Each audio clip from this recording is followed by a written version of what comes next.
Always. I want to try to get like a 6-hour stream in. This game isn't gonna make itself, man.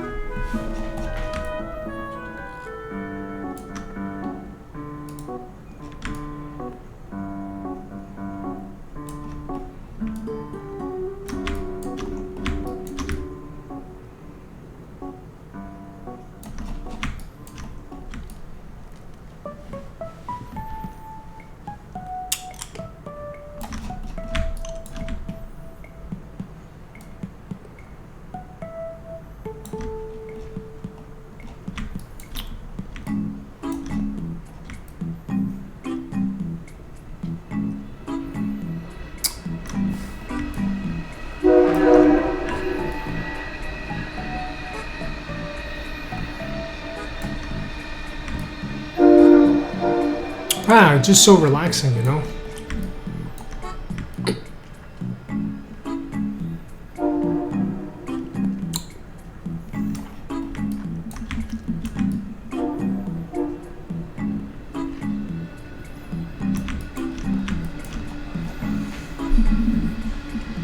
Hey, Rory Bell.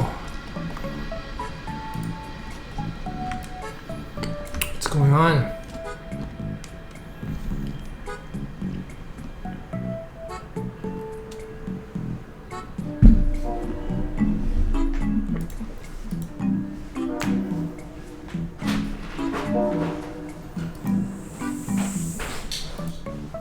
Hey, dude.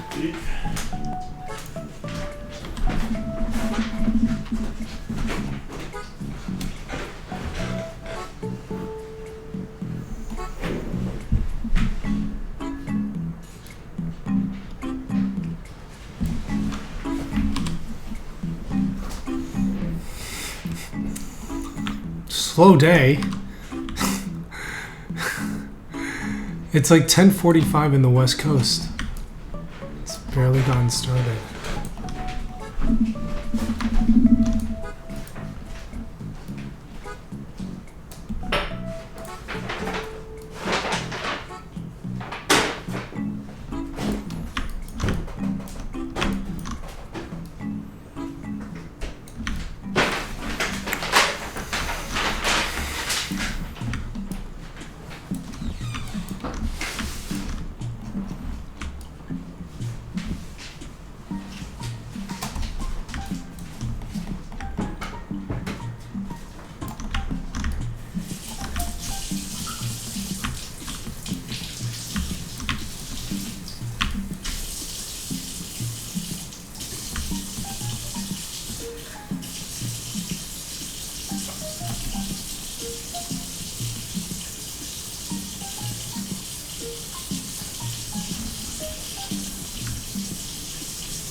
Very nice day in Chicago.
Hey, Sean.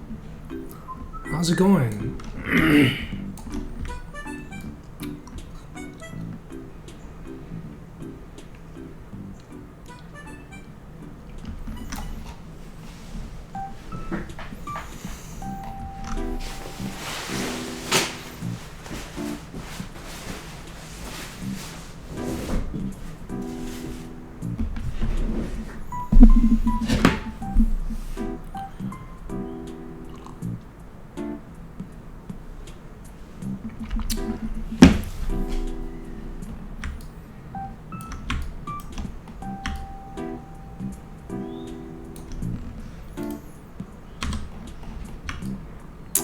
I have never been to Hungary before. How is it? I have heard it's beautiful.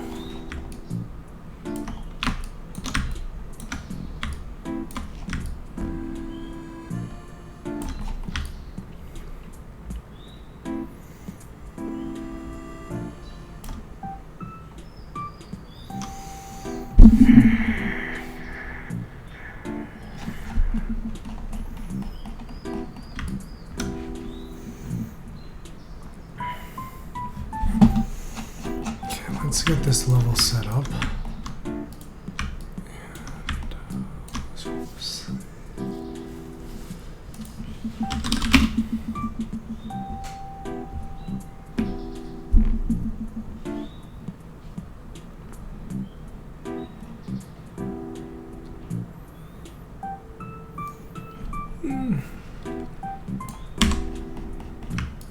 Really just working. Not so much remaking trees. I have to design the base of the dark tree. So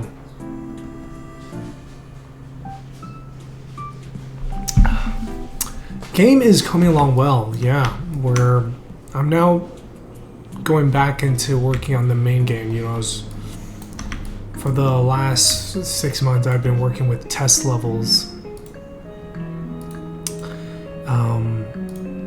Because I wanted to, you know, I was working on the programming, but now we're kind of ready to start diving back into this thing.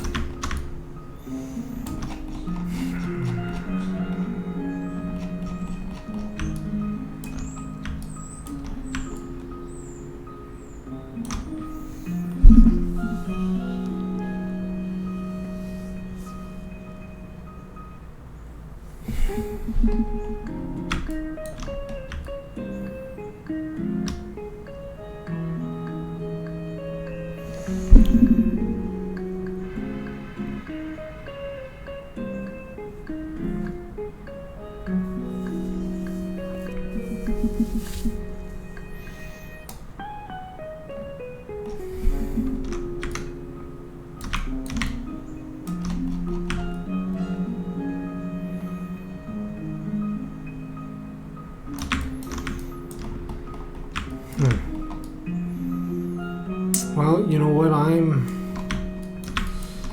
For now, I'm just gonna go with.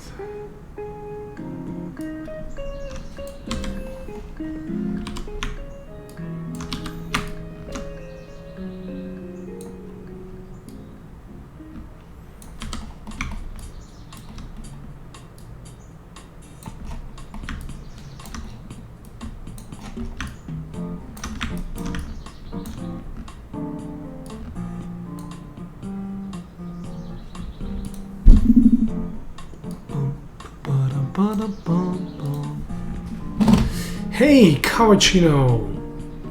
It's been a long time. How have you been?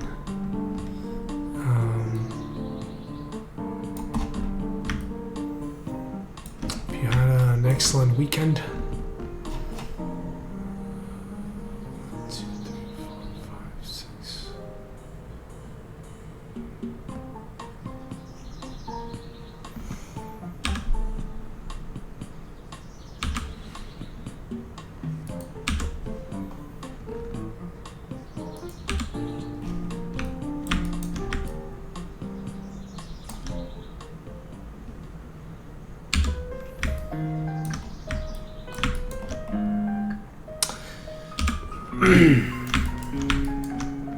Yeah, I know. Hope that's gotten sorted.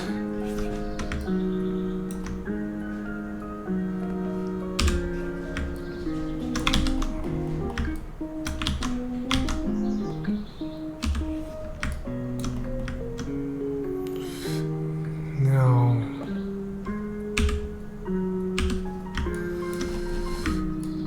this game is, of course.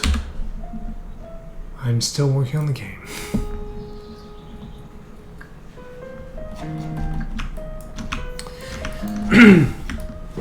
Yeah, we got some new people helping me out, and I'm now working on the actual game itself. I was saying earlier, for the last kind of 6 months, I've been working with these test levels because I was doing programming and trying to get all the mechanics, make sure they were all working, and now we're ready to work on the main stuff, which is I'm very happy with because it means, you know, the thing with working on the test levels is like you're doing all this work, but it doesn't feel like you're moving forward.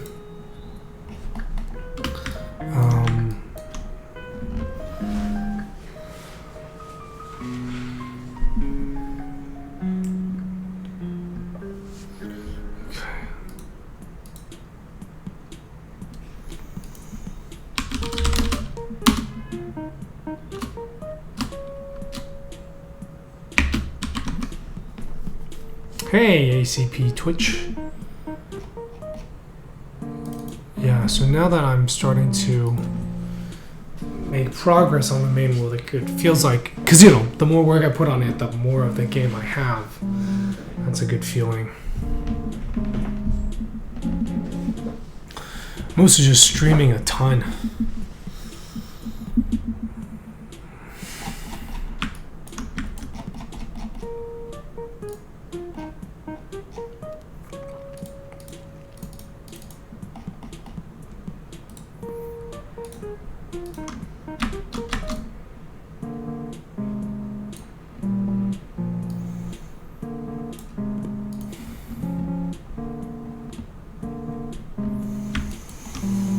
Yeah, it definitely takes a long time. But yeah, we got some new people helping me out, which is nice. Takes some weight off. Takes a lot of weight off my shoulders.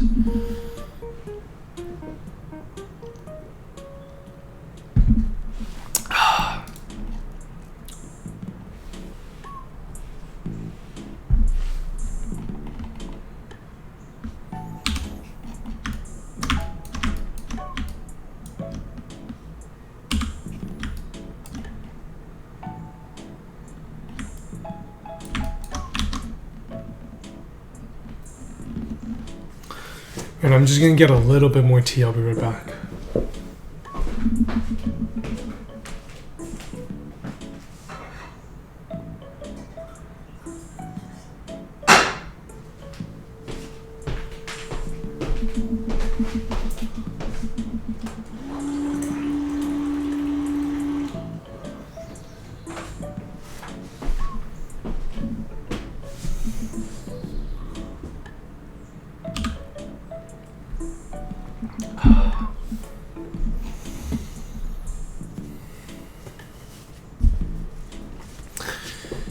Anyway, how's everyone's weekend been?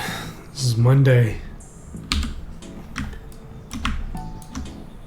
Animal Crossing travel mug. I still have not played Animal Crossing. I think I would like it because, you know, I really enjoyed The Sims. But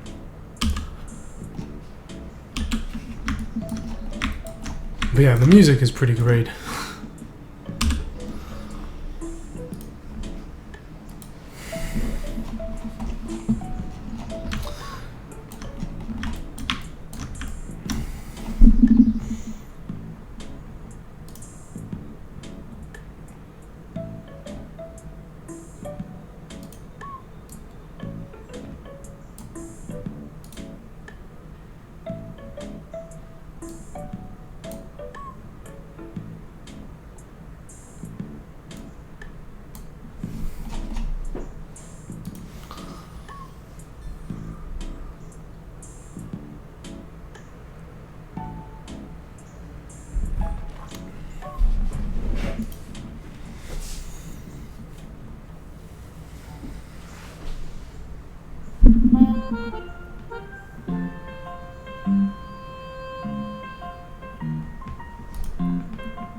So one of the things I like to do is work on the weekends, and then on Monday I just kind of take it easy.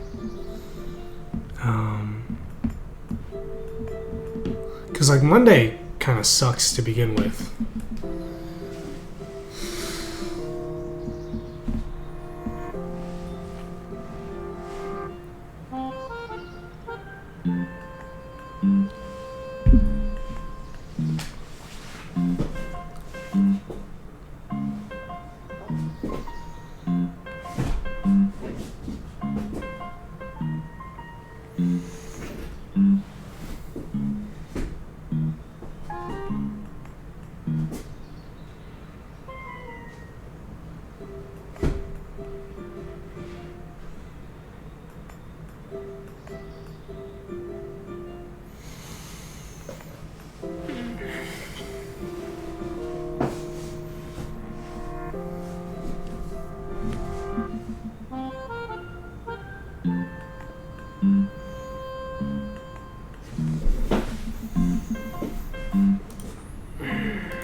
When you have a family, there is no end to the problems you have to solve, so no days off.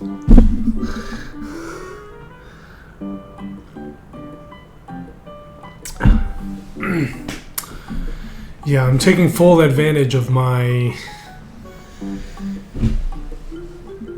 lack of kids' life.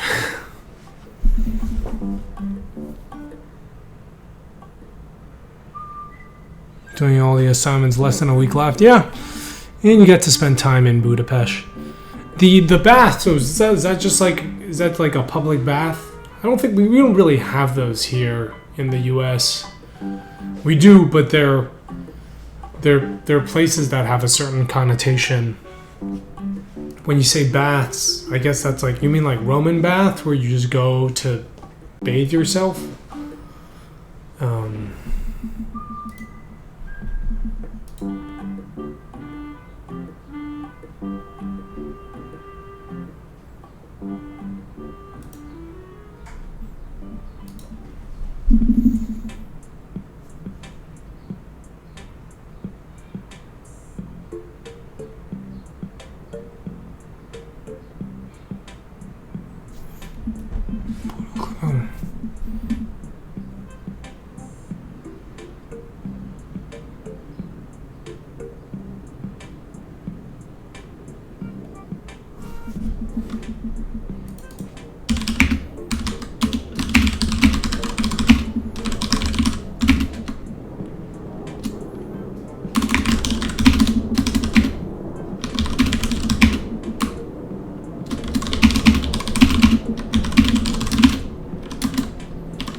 Basically swimming pools without the fun or the screaming children. Oh, okay. If I'm ever there, I will make sure to stop by.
Hey, crafty geek. What's up?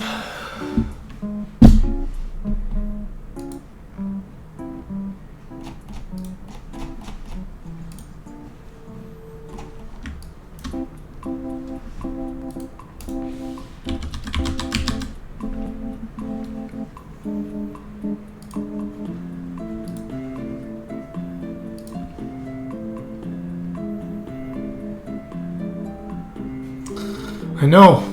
I was talking earlier about how much I am not a fan of Monday.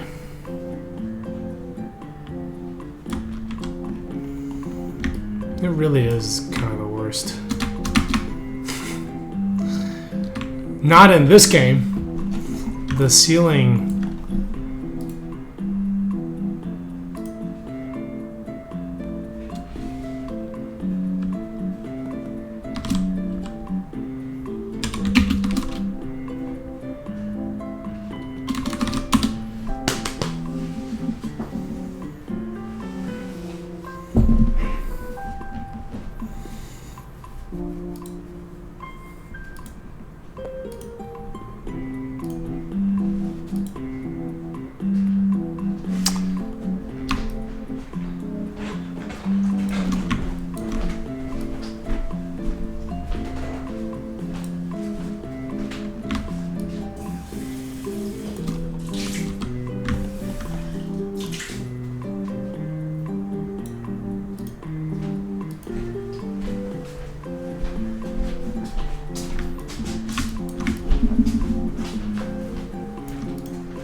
I always have a case of the Mondays, basically.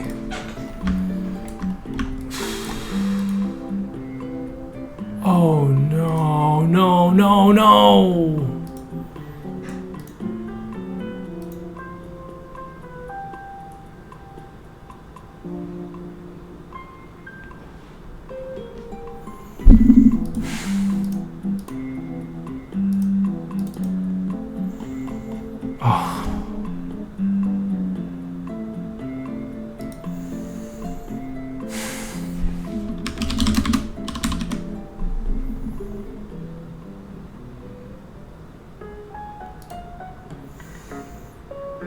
this would happen.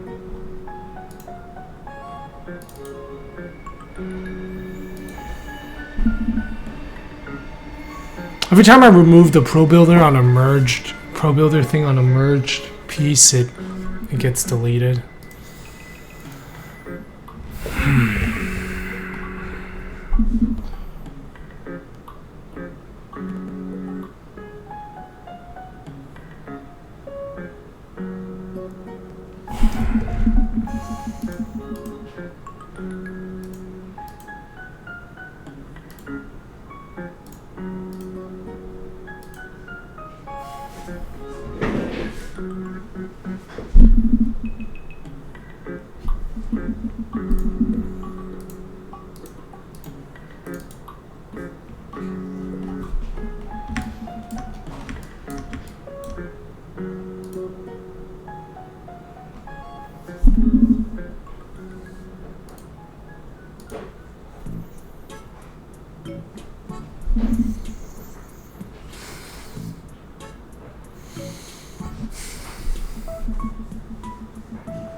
Mladok, hello.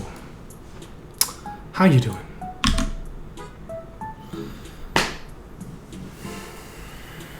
And Grooves is here. Hey everyone. The gang is all here.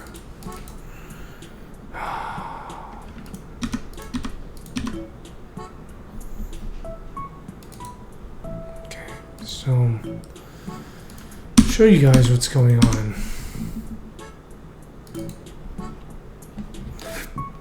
Excuse me. So there's a problem with Pro Builder where if I remove the Pro Builder script on an object and it's been merged and then I make it a prefab, when I drag it in it loses the mesh. So it's always so annoying when I find that out, but puzzle for chat. Okay. Post that. Yes, I've been streaming a lot earlier because the reason why I've been doing that, well, I'm getting a lot better. My sore throat is gone. My cough is much better. Although I was on the bus earlier today, and you know, my cough is pretty good, and I'm not like hacking. Like I'm not like, right? It was just kind of like a. And this lady who was like sitting like 2 seats in front of me moved away. I thought it was pretty funny. You know, because it was really like, it was very dainty. I was like, and she was just like, ugh. Scooted away. I should have moved to sit next to her. But so what I'm gonna do is I'm gonna.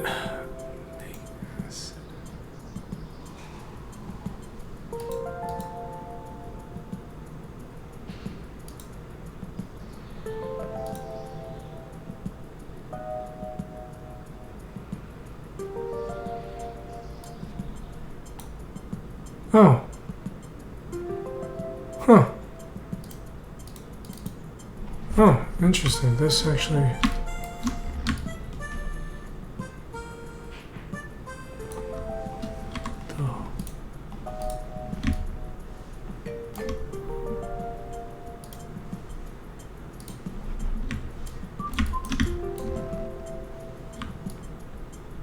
Oh. Interesting.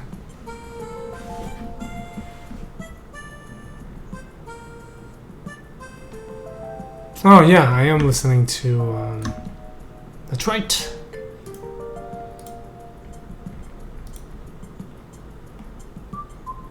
Oh. Yeah, I guess I just need to make it an asset.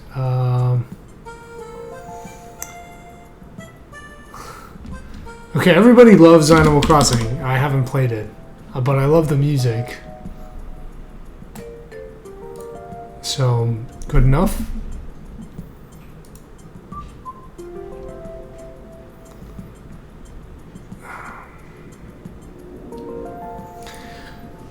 Isn't it, Animal Crossing is just Sims for kids, right? Oh, but I was saying, so I've been streaming earlier because of all of you in Europe. Because I thought that would be... Huh.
But I'm also finding myself I'm getting a ton of work done, you know, as I'm working on this. So yeah, I mean, I'm enjoying streaming and it's helping me get work done. So why not? Yeah, so you see, like, it's because I didn't turn this into an asset and now they're missing. You can see that, right? Like, so that's kind of that always catches me off guard. See, this mesh filter right now, it's none. Fortunately, I even knew something was gonna go wrong, so I saved a copy.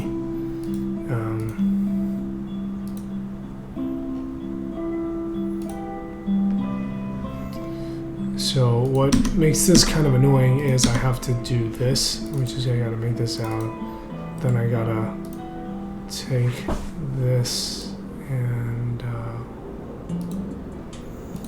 delete it. Then I have to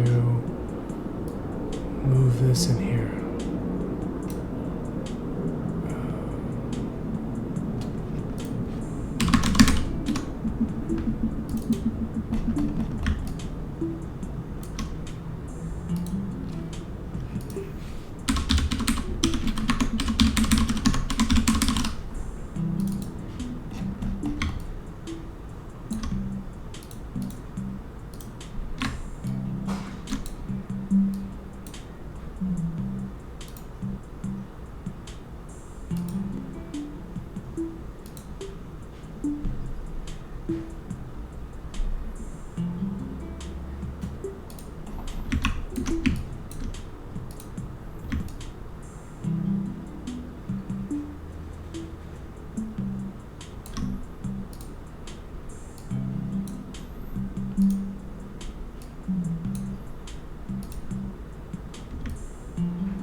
So yeah, this part is kind of the most annoying, where I gotta do a bunch of this, like,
stones make acid.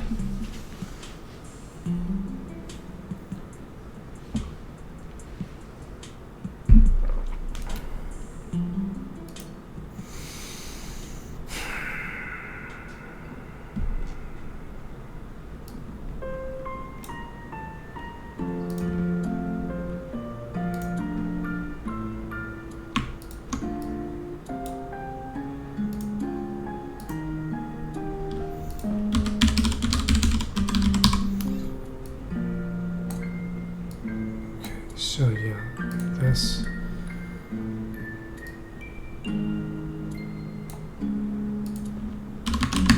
Yeah, honestly, this stuff here is kind of the worst part. Mostly just because it is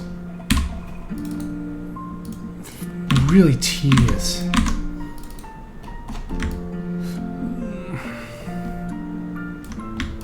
It's not hard, but yeah, just very tedious to do.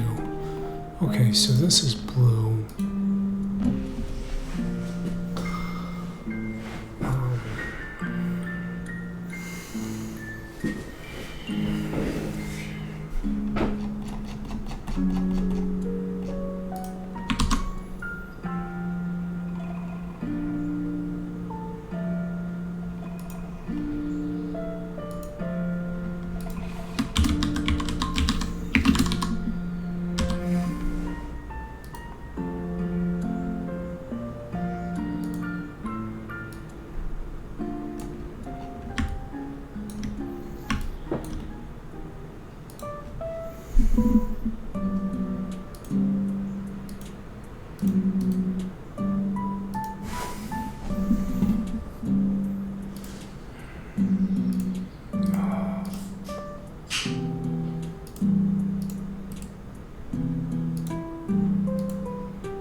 I am not going to Amaze, but I've heard great things about it.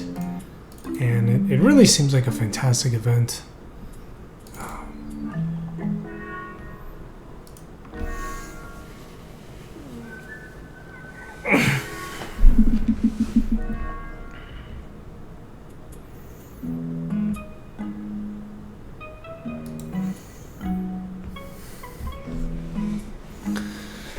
Yeah, are you going?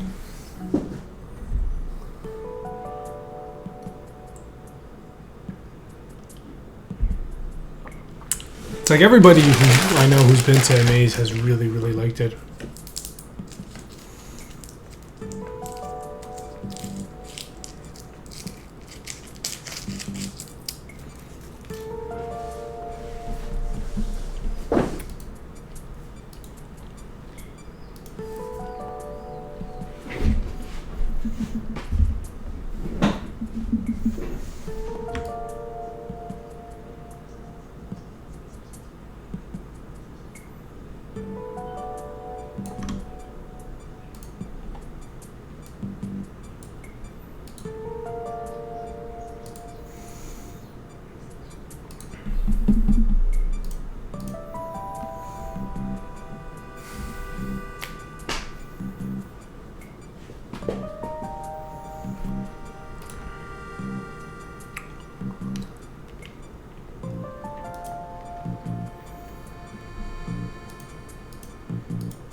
Oh no.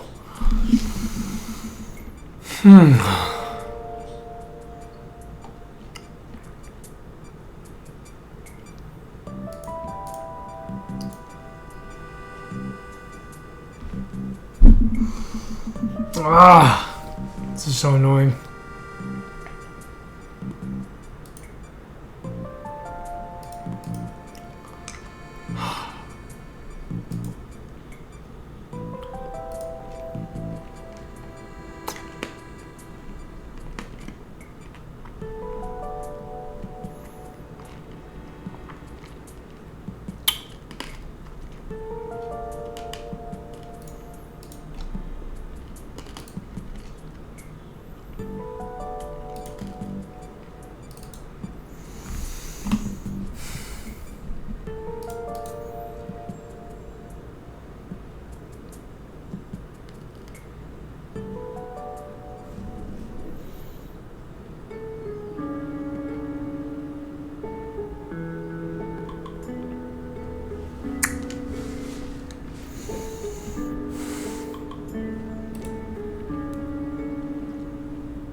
Hey, Thread Wizard. So basically, if you do any procedurally generated mesh inside Unity, if you make it into prefab, it needs a mesh filter, so it loses it.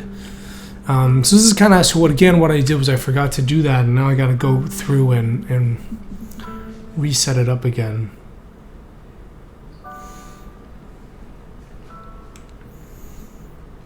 It's super annoying.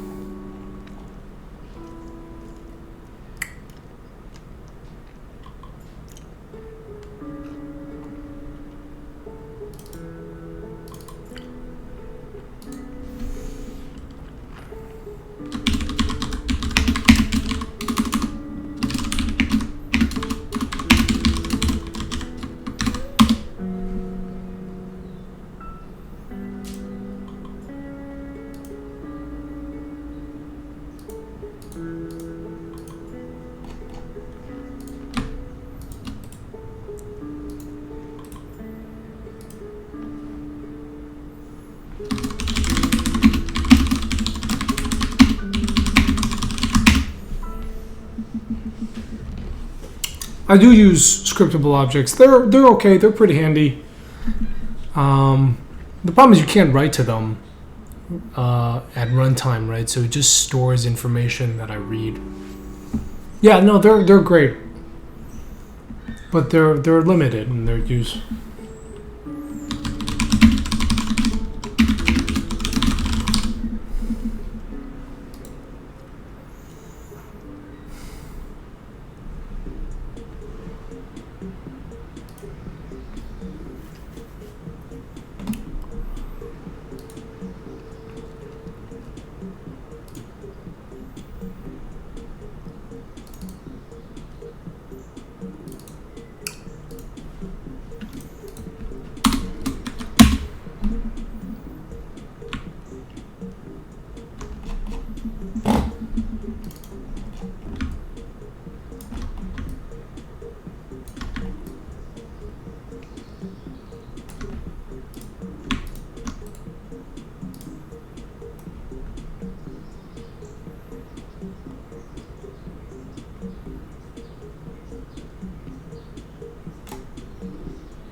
Yeah, it's the Mandela level, but I have a lot of these tools where I generate meshes inside the editor, these custom meshes, and then it's like every time I make a prefab, I gotta remember I gotta make it into a model first.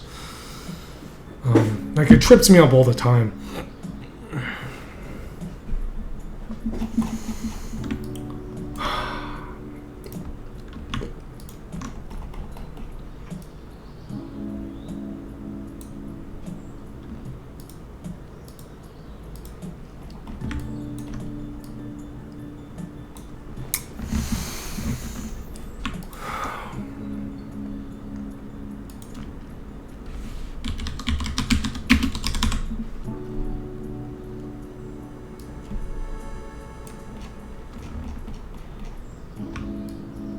Oh, yeah, I know, eh?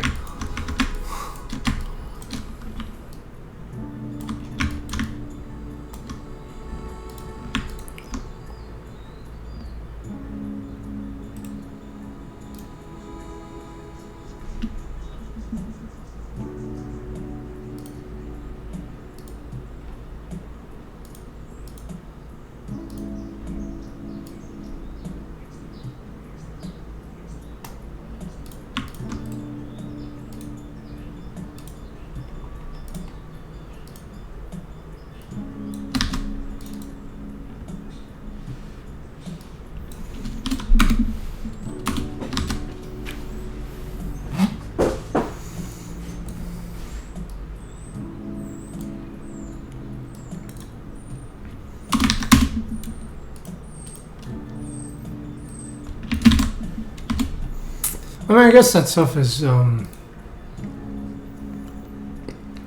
much easier if you're a beginner.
Hey, Jessica Mack.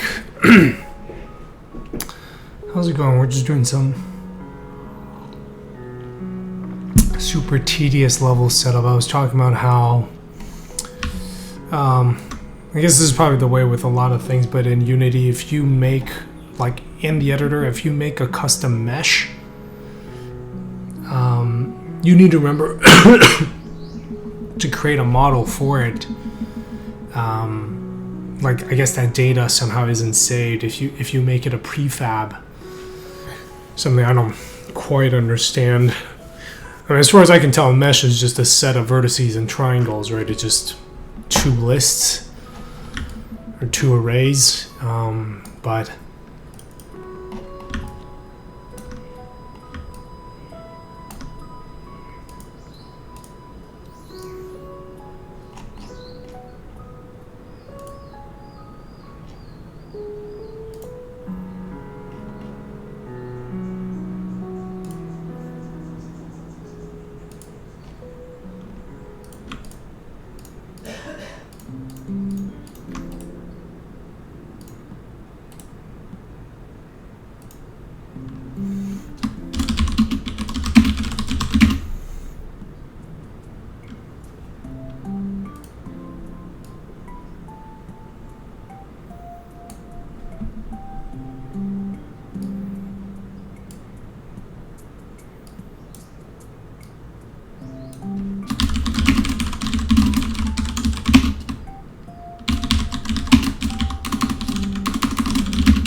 so let's get down to this.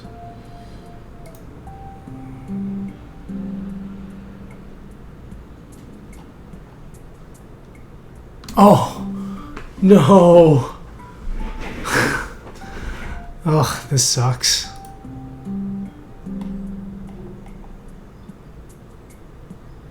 Oh, no, wait, no. Oh, okay.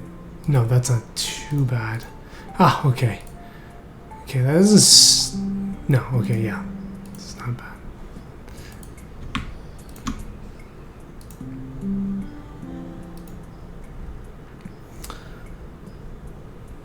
Rule number 1, don't delete stuff unless you're absolutely sure.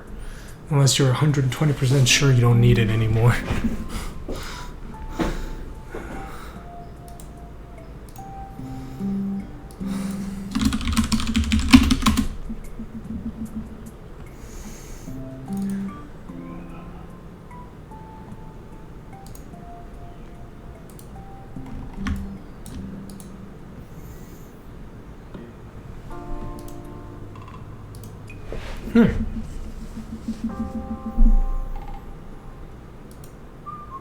No, it's cool. It automatically gets the mesh filter. Oh, interesting. Huh. That's kind of cool.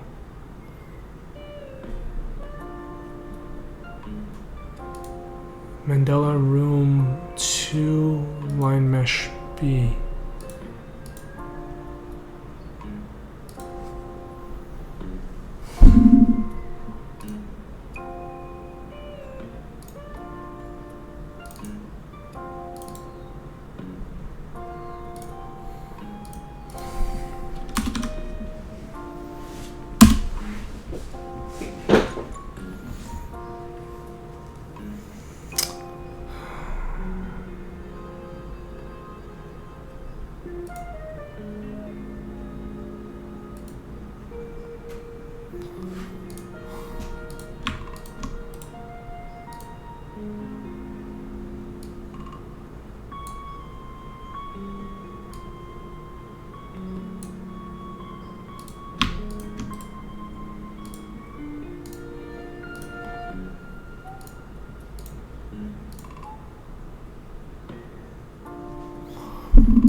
So I have decided to do, I talked about not doing any game conventions, conferences until I ship. I have decided I'm actually going to do one more in Indianapolis.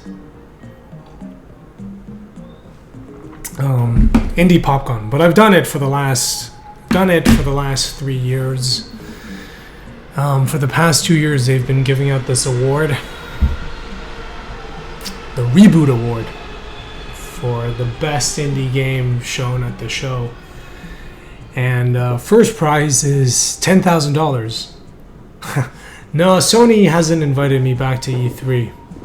I think I've gone too many times. I've shown twice and they're like, this guy's taking forever. Hey, Pixel One. So I've decided... anyway, so first prize is... hey, Trinket Tom. Well, yeah, so first price is $10,000.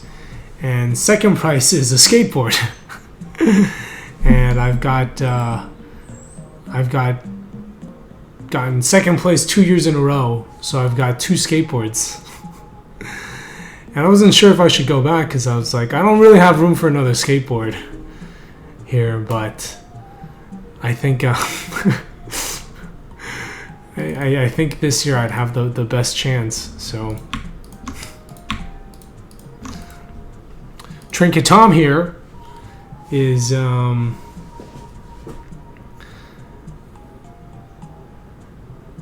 from Battleship Brigade, and Battleship Brigade beat me first year, and Hive Jump last year. But this year, this year's gonna be my year.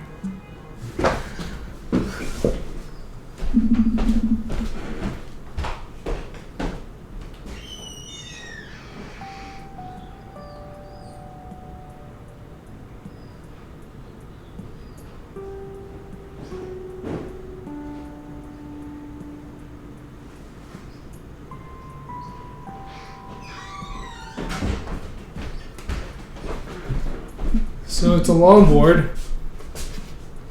I'm not gonna get the other one. It's pretty big. It's cool, but I have 2 of them.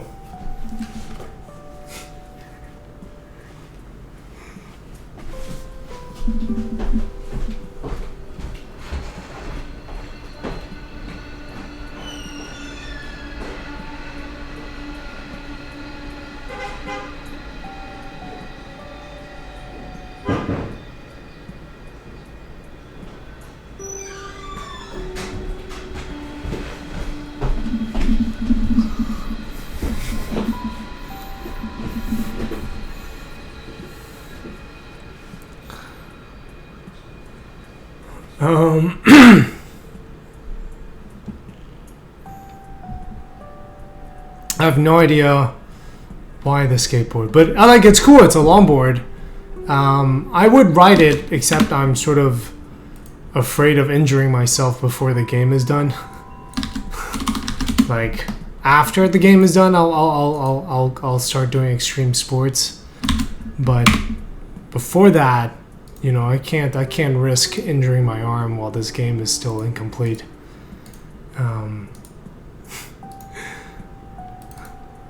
But who knows? I shouldn't get too cocky, I might not even get third place.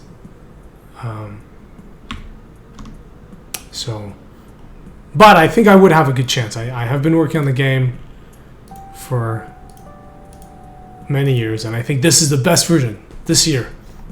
This is it. take back the land. That's the wrong phrase. What's the one for the land? What's the Cleveland slogan?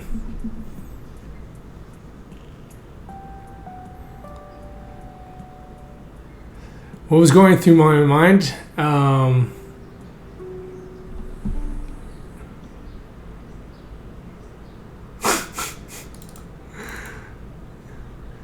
I really should wait.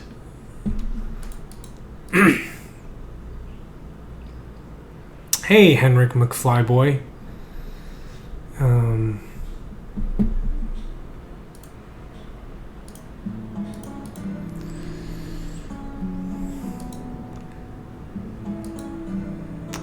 This thing is a huge pain.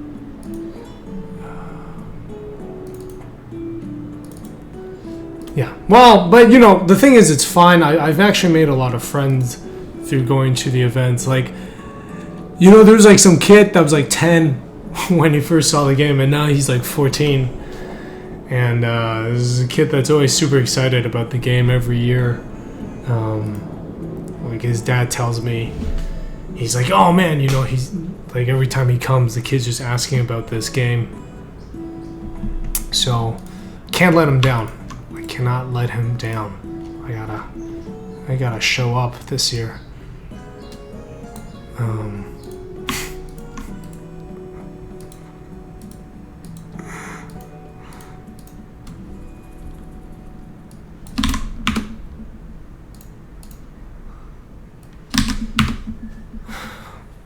I like these smaller conventions though. You can actually, there isn't a rush. You don't feel like you need to kick people off every 10 minutes.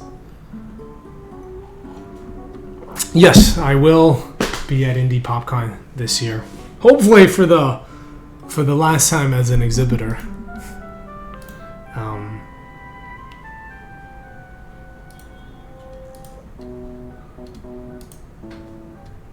Because I've shown there the last 3 years.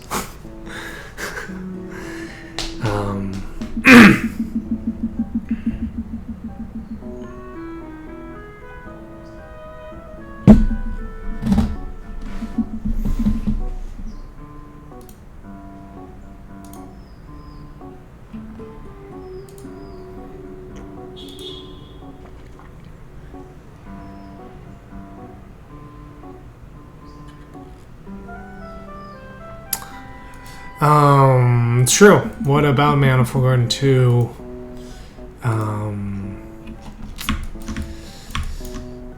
Last time showing this game.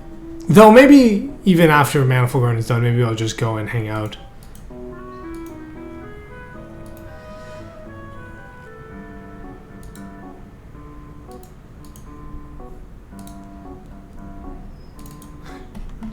Yeah, because every year I've shown there, I've been like, yeah, this is the last year.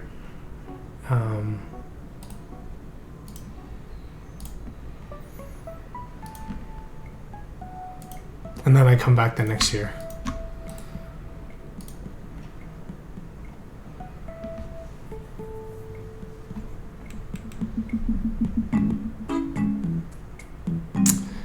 Actually, my next game is going to be called Relativity.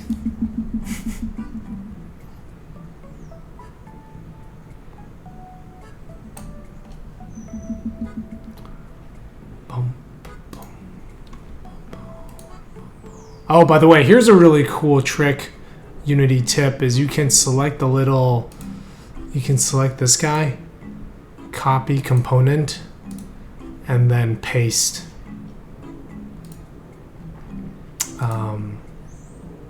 Paste component values. You can do that actually during runtime in Unity.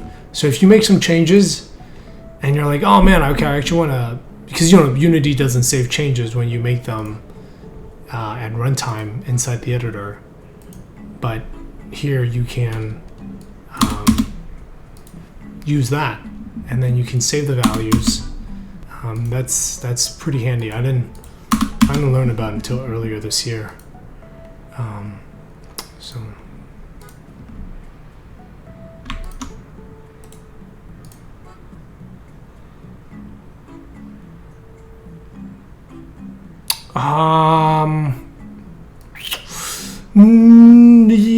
The local world, it depends. It's always local.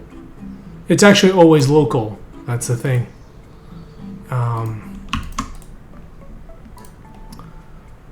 Right, the local global, that's really more dependent on the hierarchy. Oh,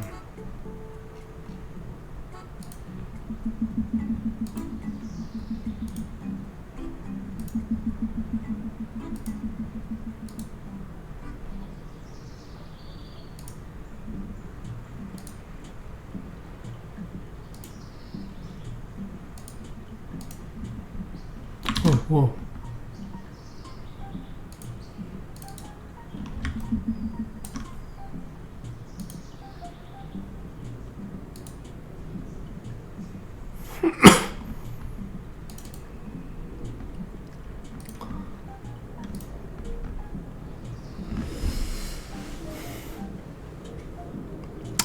Yeah, I think you would need... You can right-click as well?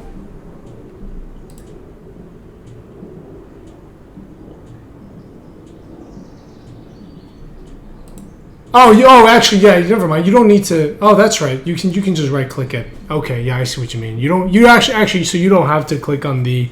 You can left-click on the gear icon, or you can just right-click.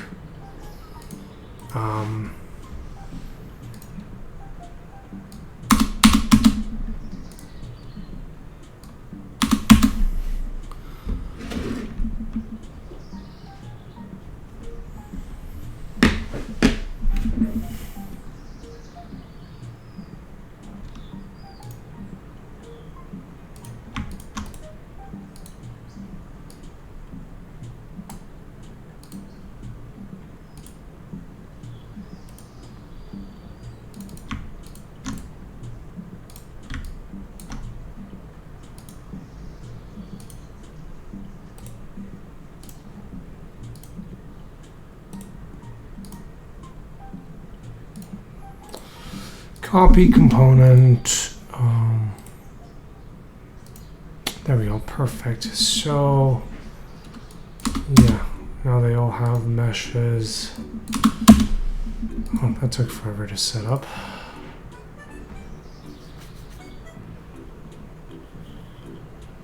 No Ludum Dare for me this weekend. I'm going to be taking Friday to Monday off. So there won't be any streams Friday to Monday. I will be visiting my family. So I didn't do it this past weekend. You know, nice thing about having my own schedule is I always try to avoid major holiday travel. So I'll do like the week before, the week after. Although Easter isn't really a big travel holiday.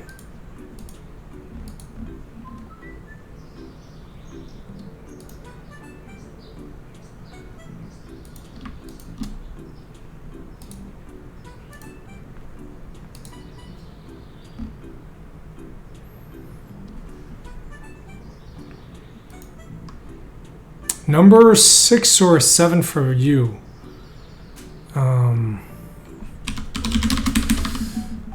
Yeah, I'm working on the 10,000 hour game jam.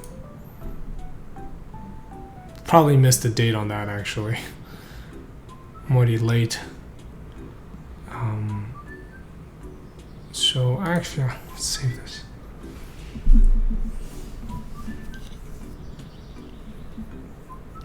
Have they announced the possible themes yet?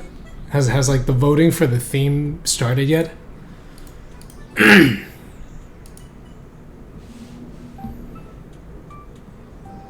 System copy buffer. Oh, interesting. So I guess you just need a tool to do the local to global conversion.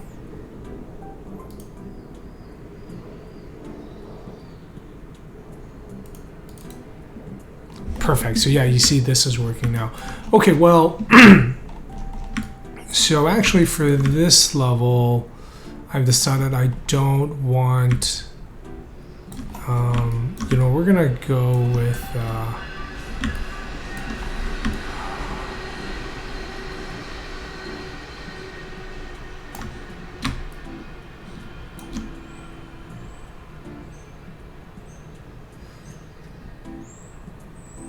Well, okay. I'm on the 40,000 hour game jam. What's his name? Malcolm Gladwell. I think Malcolm Gladwell is. I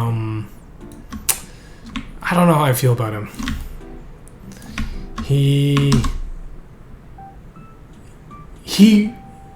It seems like he knows what he's talking about, but I don't know.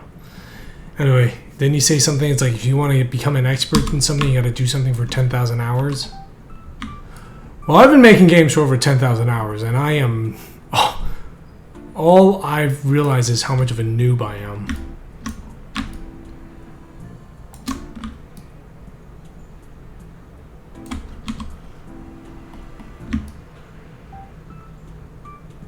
Oh, congrats. 8 Ludum Dares. Oh, so round 1 started today.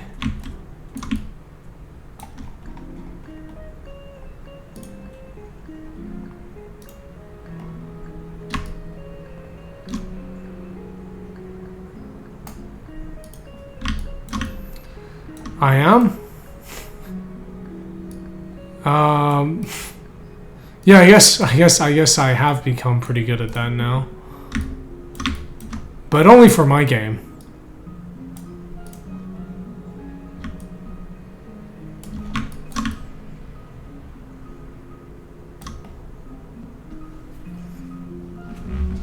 I did fix the problem, yes. Alright, so, you know, we're gonna go ahead and change this. This is the Mandela Room yellow. So, let's get these two.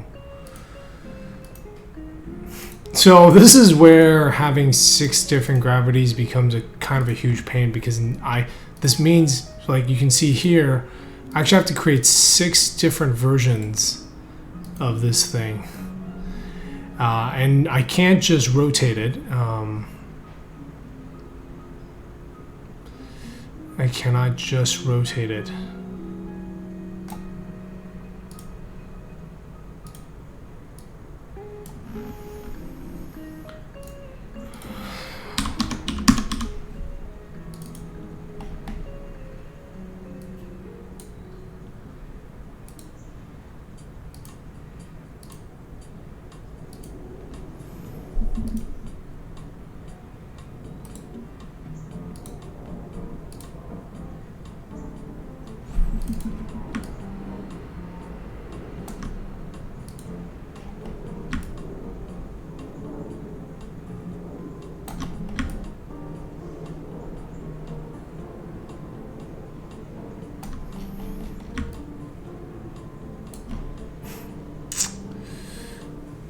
Alright, Bladdock, I'll see you later. I'll be streaming for a while. Okay, let me get some more. Let me get something else to drink.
Yeah, and the reason why I'm not making a tool for this just yet is because I still haven't figured out the final workflow, so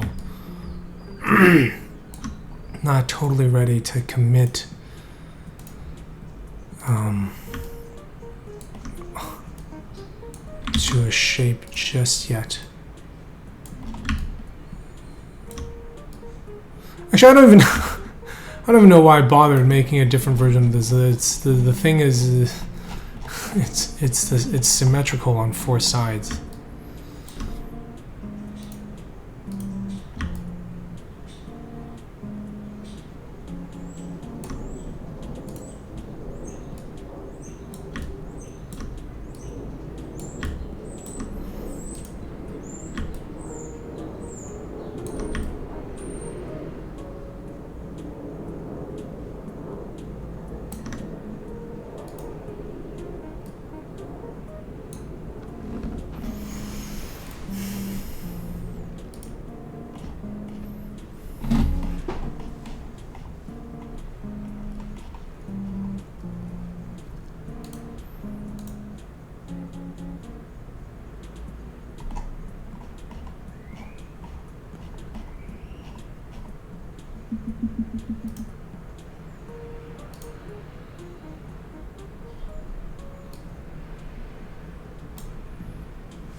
Right now, I'm going to push some of these changes before I accidentally screw anything else up.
Okay, now this should actually be yellow.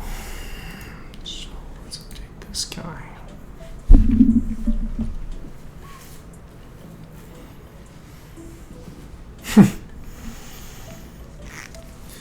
But I am part of the Indie Illuminati. I get to use this stuff, man.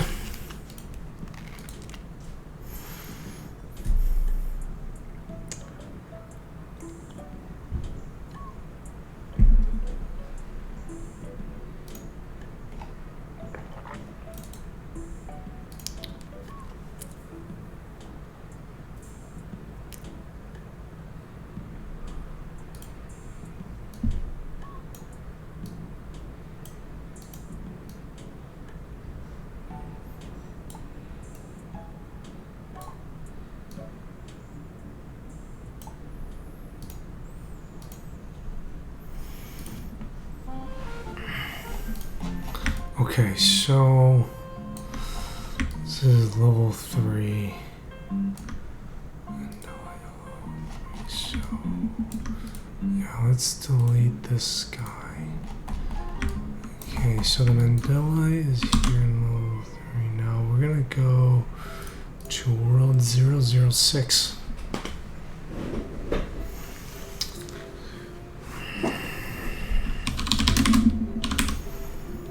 So what's the next big indie game coming out? There was Night in the Woods came out.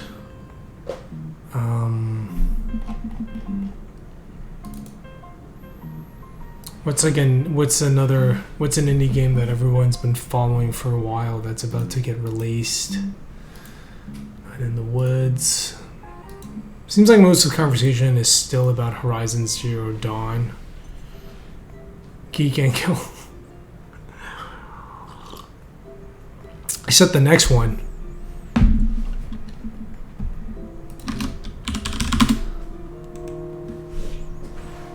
Nog. Ah, Strafe. Flint Hook. Flint Hook is like I still don't understand that game. Is that a that's like multiplayer Twitch game?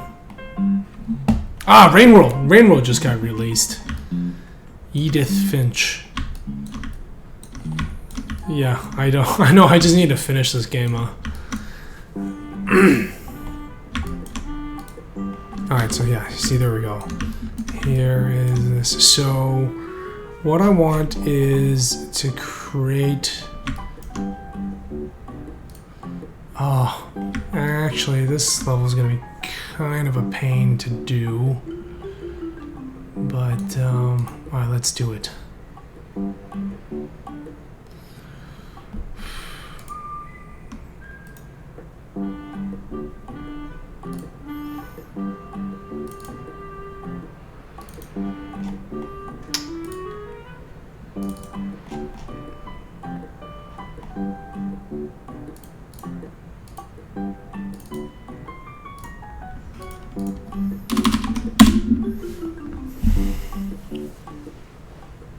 Agony.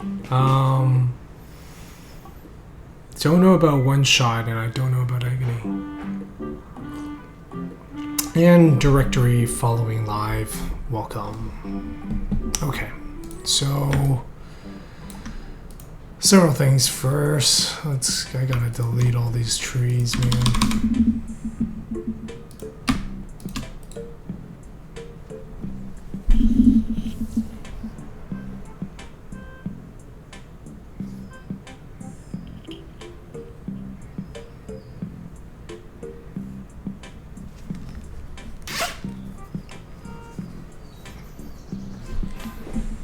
So the thing is, I don't want a whole lot of vertices. Oh, Tumbleseed! That's right, Tumbleseed is coming out in May. Tea or coffee? You know, I used to drink a lot of tea, and I've quit. I used to drink a lot of coffee, but I've quit. Pretty much only doing tea now.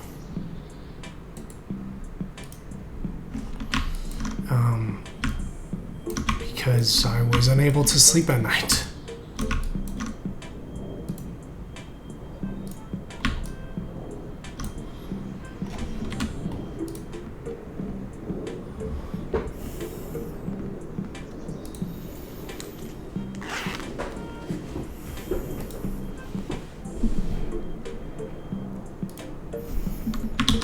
Yeah, I mean, I do miss that kick I got from coffee, but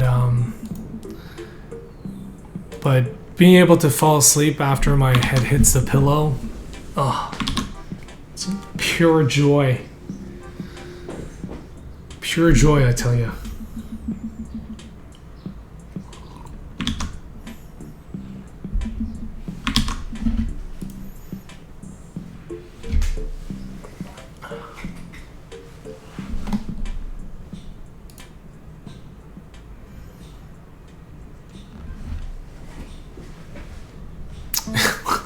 Maybe you should stop drinking coffee.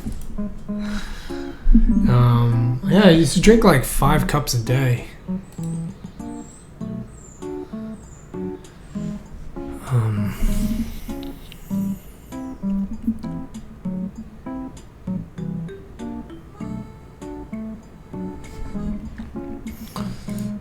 My roommate loves energy drinks.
Energy drinks all taste like cough medicine. You know I'm right.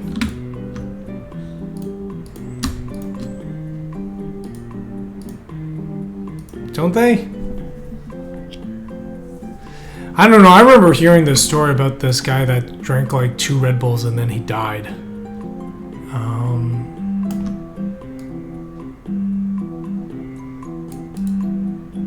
I don't know if it was confirmed, but I was creeped out enough that I stopped drinking it.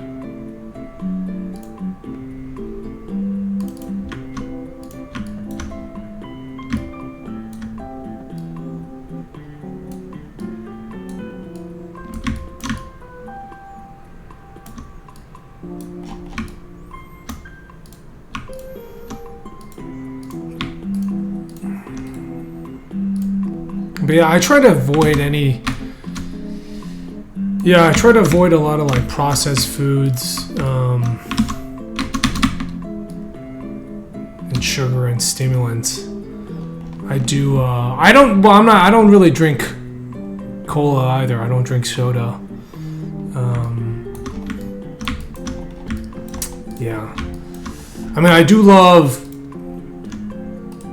carbonated water. Oh wow. Okay. That's good. Oh shit. That's yeah. I'm glad your doctor caught that. I should tell my roommate.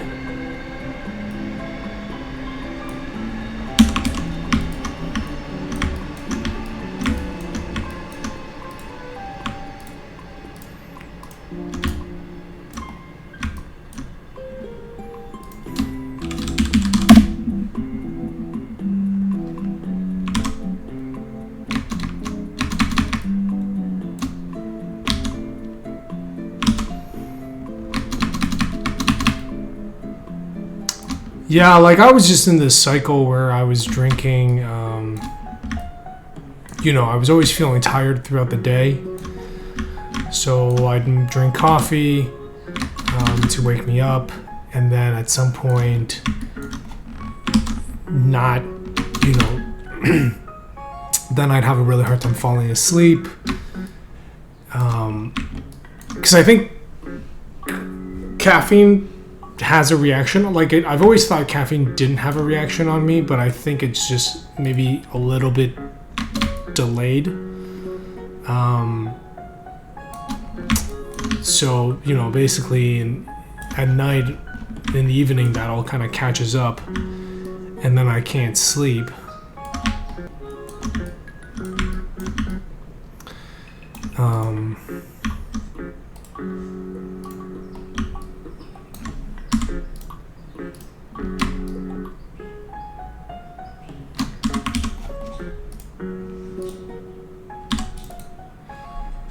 So I've been cutting out caffeine and instead getting like,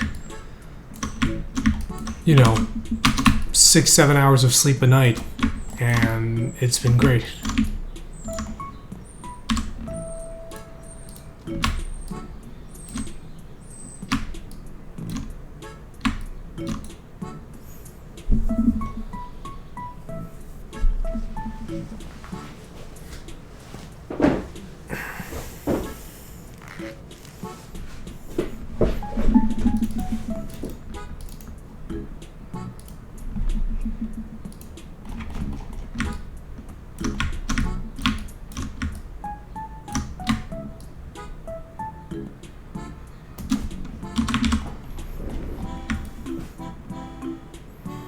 Anyway, I'm all about the healthy eating.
Everybody's got to have cheat days.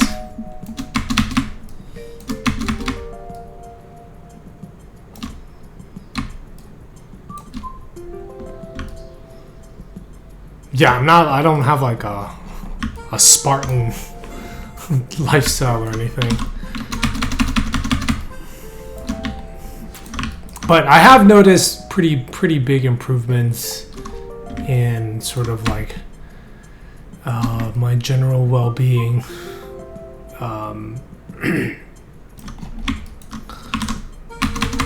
Since I started eating better and sleeping better. So,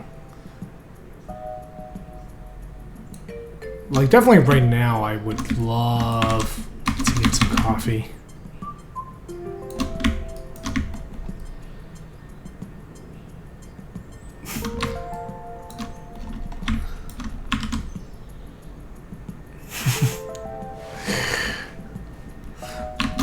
I think walking fast around is pretty good.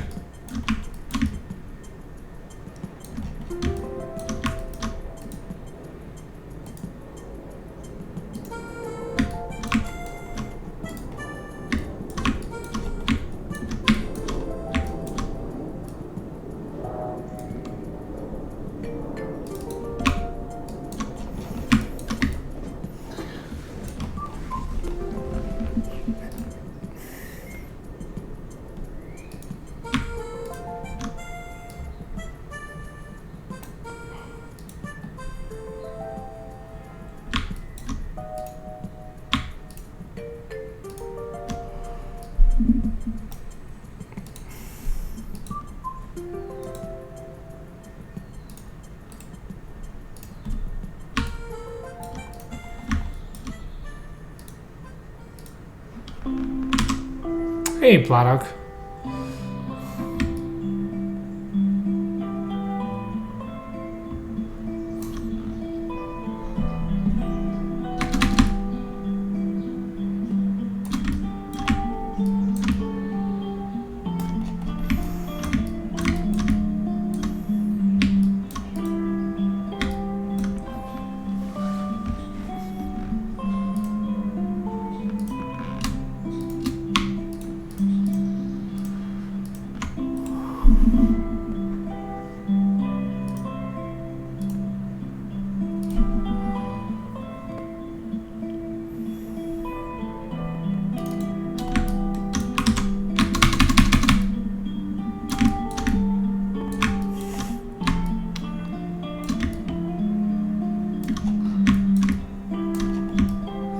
Yeah, maybe it's like I'll save it for when I'm on vacation or something.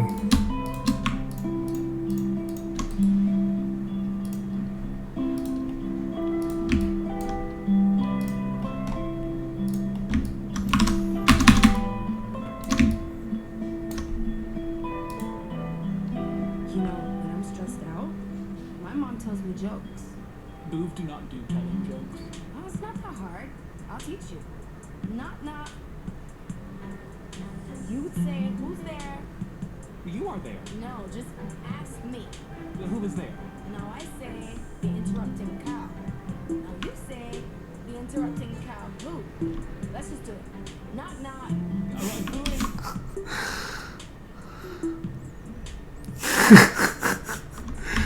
Coffee sexual.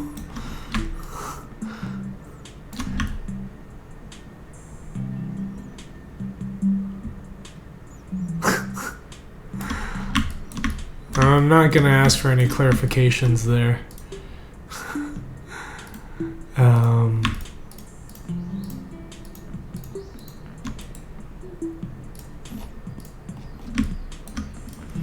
That's the other thing about coffee. It can be, how would you say it?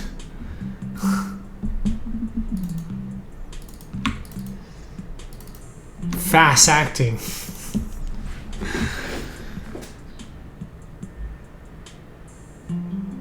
Heartburn is so bad. You might end up with, you can get throat cancer from heart. You know what the thing is I need to do is I need to eat slower. I eat way too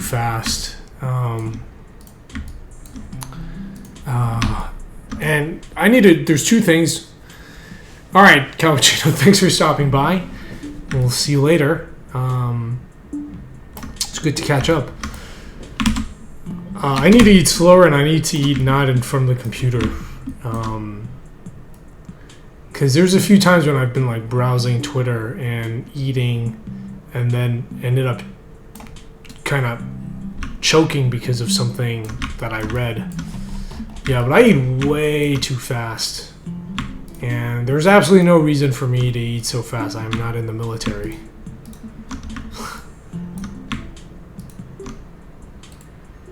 And I think it's actually quite bad for you to be eating super quickly.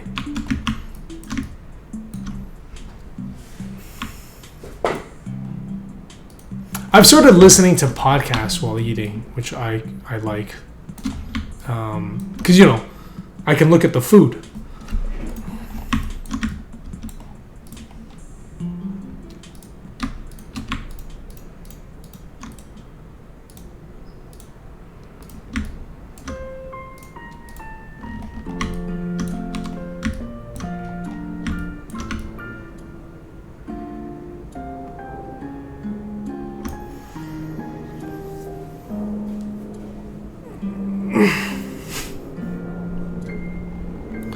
Unity uses for copy-paste component values? Doesn't that depend on what the component is? Eat slow, shower fast, the cheer method. Yeah, we're talking about the military shower. I did actually try that. Yeah, 2 minutes is like totally doable. If you guys don't know about the military shower, it's where you like get yourself wet, turn off the water, and get soap on your body, and then you got a minute to rinse it off. Saves water. The whole thing should be under 2 minutes. I'm not at the point where I'm using cold water yet, but I think 2 minutes is already pretty. That's pretty short. Eat slow and shower fast. That's like that's some stuff where they have some guy. There's some old guy in Japan that's like 250 years old, and people are like, "How'd you live so long?" And he's just like, "Eat slow, shower fast."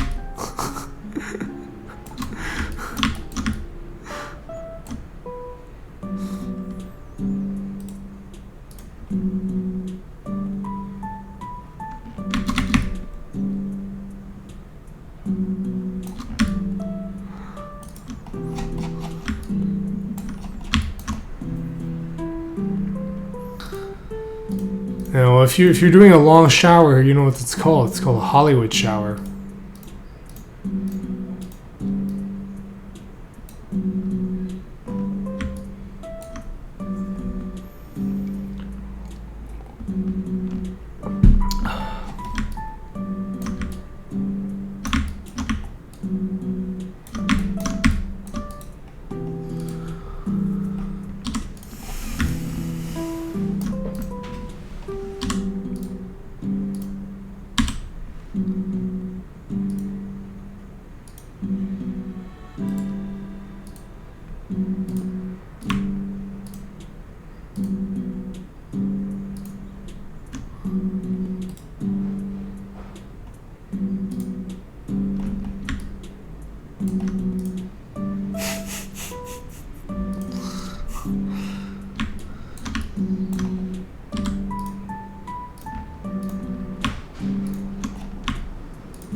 I mean, I'll admit, a long shower is nice.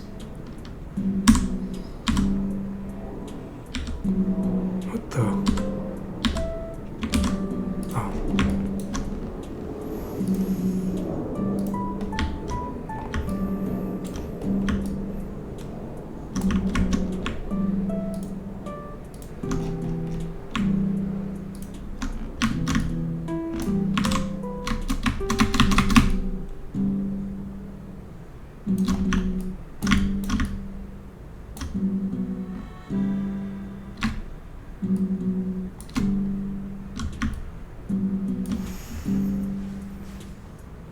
All right, Westerbeek, I will see you around.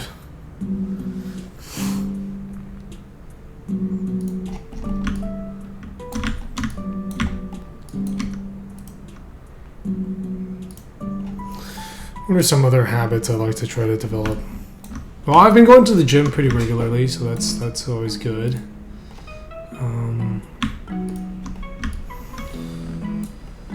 Yeah, everything in moderation.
Ah, yes, I've got a... Hey, that's a good reminder for me to switch to my standing desk.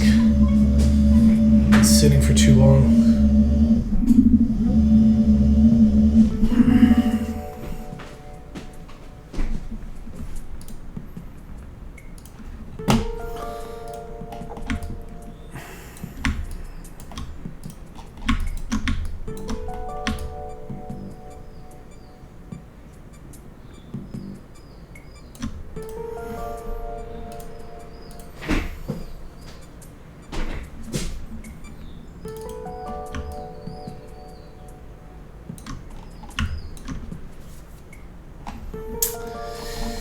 Yeah, the reason why is I spend so much time in front of the computer, right? It's easily like 8 hours a day at least.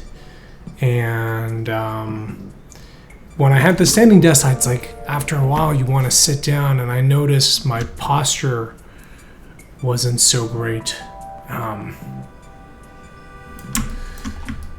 If you're gonna stand with bad posture, you might as well just sit. So I've kind of been switching back and forth between them depending on my energy level. Sometimes, I really feel like standing. Sometimes.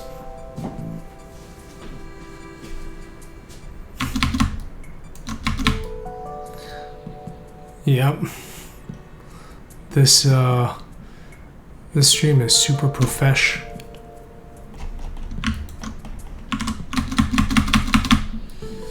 No, I do wear shoes. I have like Birkenstocks on.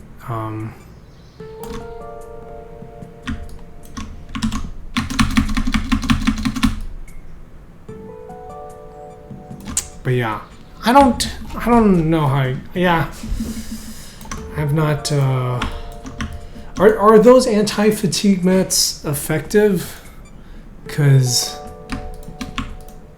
it's like when I'm tired of standing, I just sit.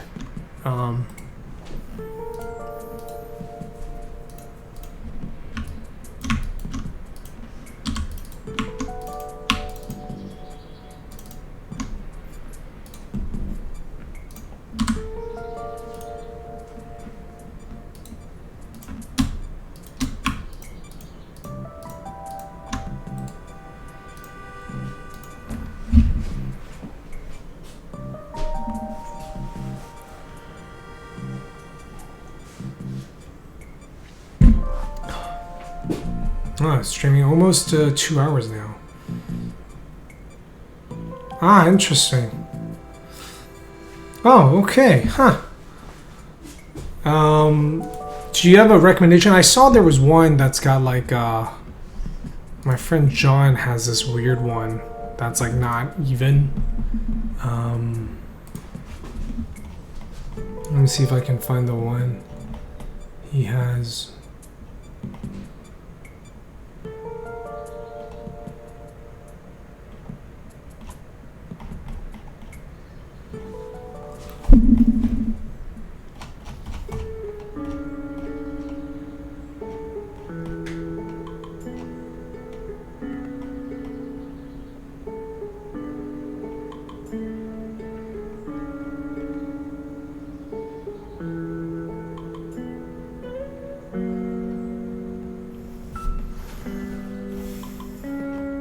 Ah, never mind.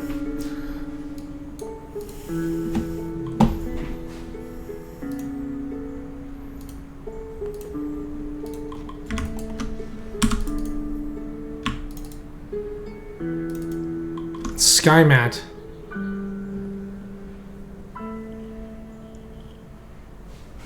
Huh.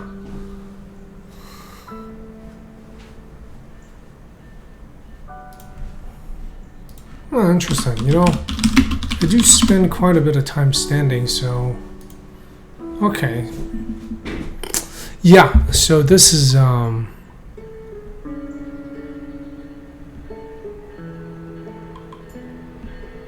interesting. Wow.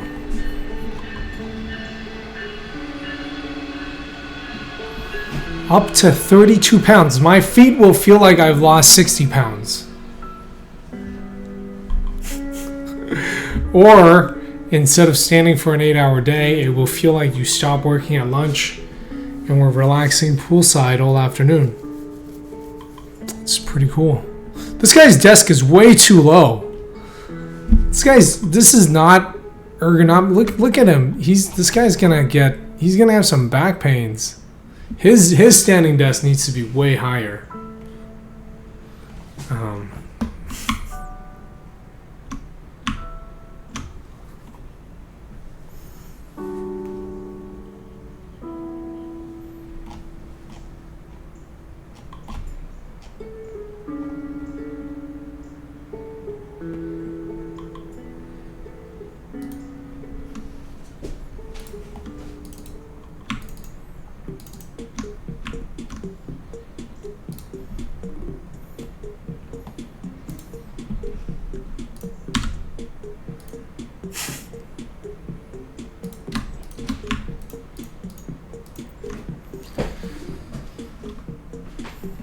Yeah, you know what? I'll get a mat.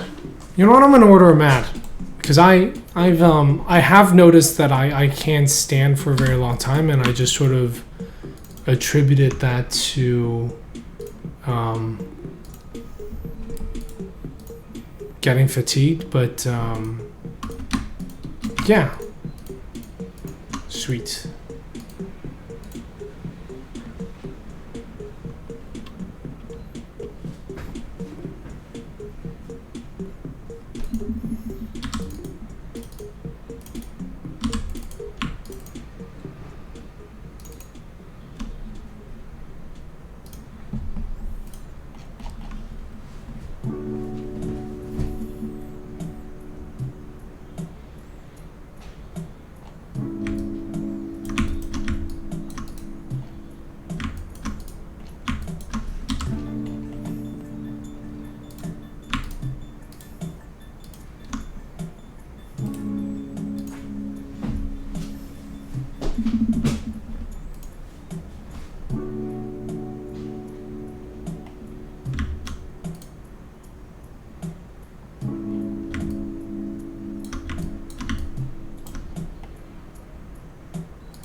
I am not, but I think Pixel1. I don't do game jams. I've never actually done a game jam in my life. But I believe Pixel1 here will be doing it. Be right back.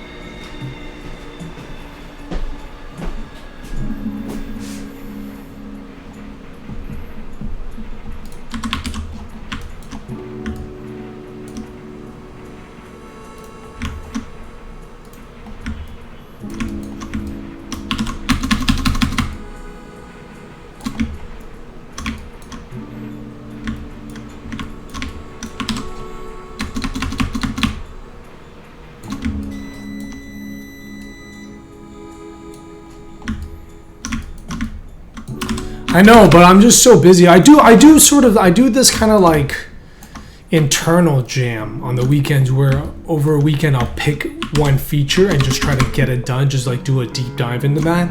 And that's been fun for me. But you know, right now, like, yeah, basically all my energy needs to go to this game. Just get it done.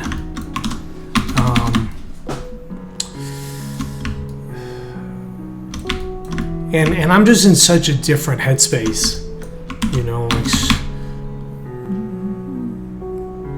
it's like I've had this thing in my head for 4.5 years, and now I gotta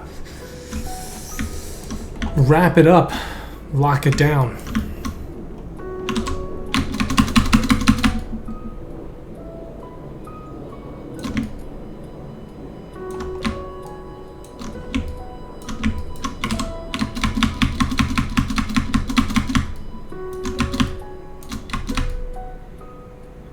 Yeah, I do think it's a really good way to learn to collaborate with others. Although I think Loot and Darius was to do the whole thing by yourself, if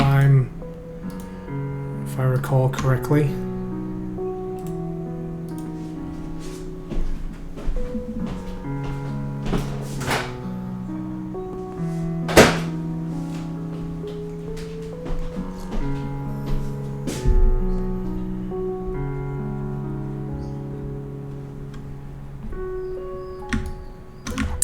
So James, are you you got the are you in a similar position where you've got kind of the one big project you're working on?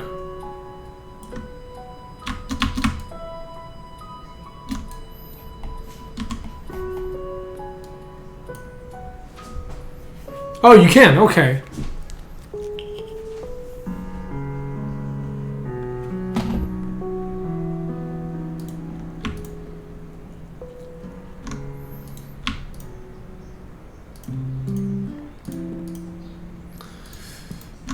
Yeah, I mean, I've seen some pretty neat projects come out of there.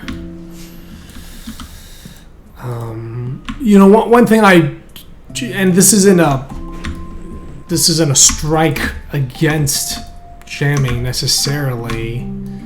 I don't, and to be honest, I don't have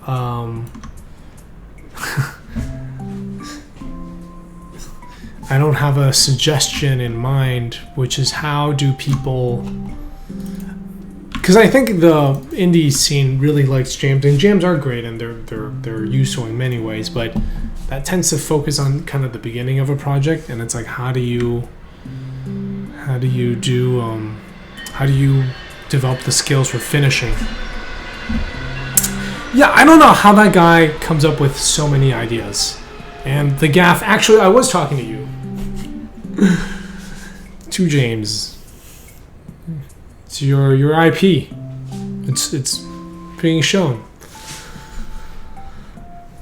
So, yeah, I don't know how that guy does it. It's like every idea he comes up with is really original.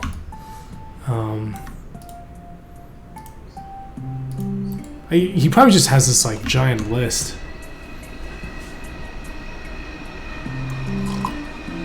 Wow, thank you for the bits, James. Thank you. I think are my alerts working? I feel like they've been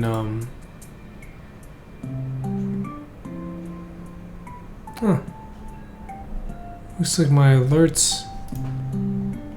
Are my alerts off?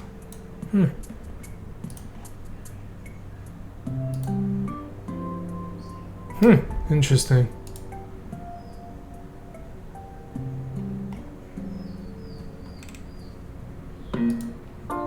I must not have, Oh, whoops. My bad.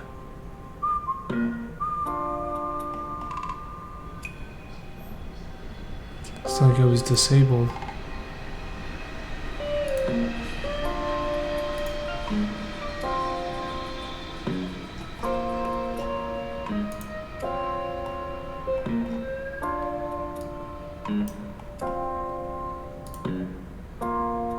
Ah, okay, there we go. There we go. Now this is working. Thank you very much. The gaff. There we go.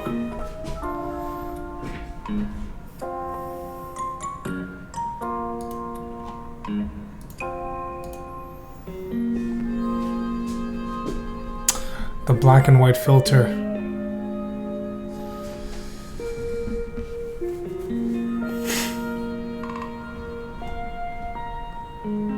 Yeah. I just look a lot better in black and white light. And Greg is cool. Hello. Cool kid, nice friend.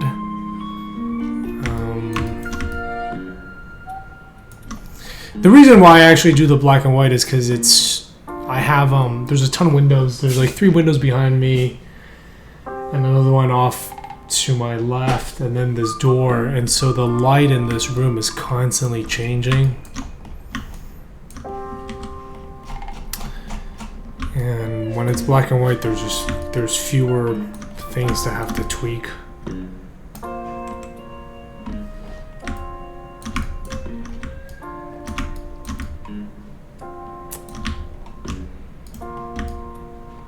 It is a sacrifice I'm willing to make. Hi.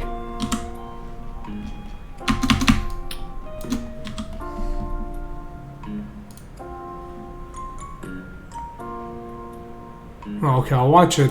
I'll watch it after.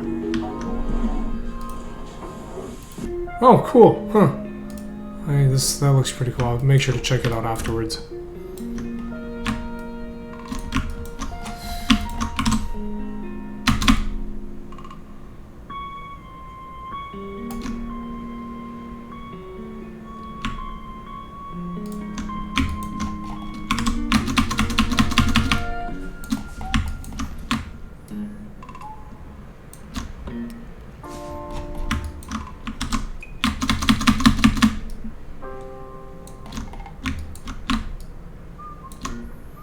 Yeah, anyway, so for those of you that are just joining, I am near the final stage. I am in the final stages of my game, Manifold Garden.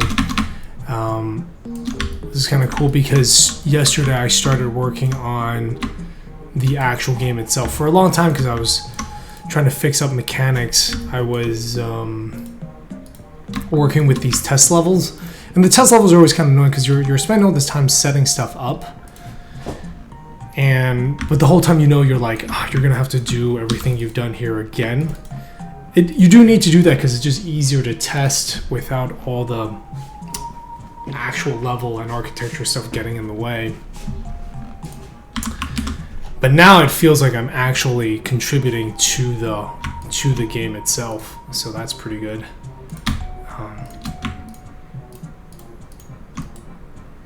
Like I feel like I'm actually moving forward instead of staying in place.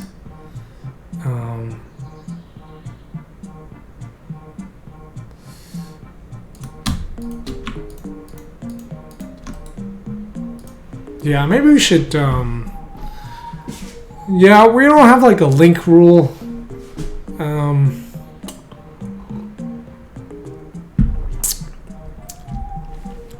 Maybe we should do something where, like, we send it to mods or something. I've seen that done on other channels. Does seem like a good policy. I mean, we haven't really had problems here, but maybe once the channel gets a little bigger, we'll have like you got to go through the mods. Not for a lot of them were.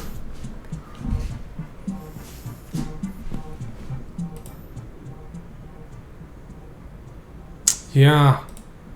How do is there a way to censor shorteners?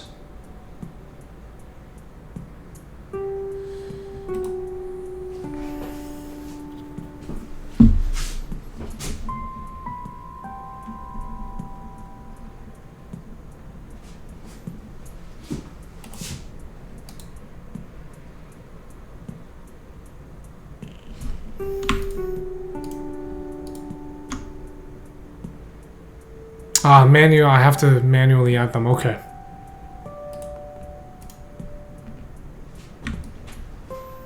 I'll look into it. I'll look into it.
Oh, I see.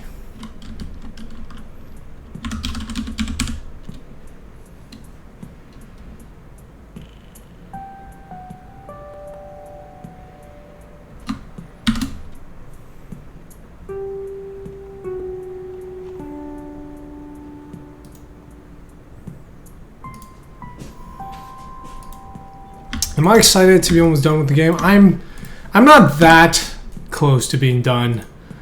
I am closer than I've ever been. It's a weird feeling actually, because you know I've been working on this game for at this point 4.5 years now, right? And for these 4.5 years, it's like all my life has just been about this game. Like all the decisions I've made have been around the game,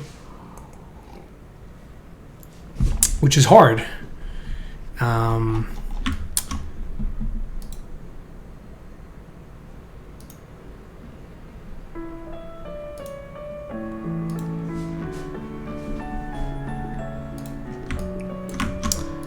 And it's like, well, like I might be done in 6 months, which is pretty exciting. But I think I'm still too close to the project to really have that hit me.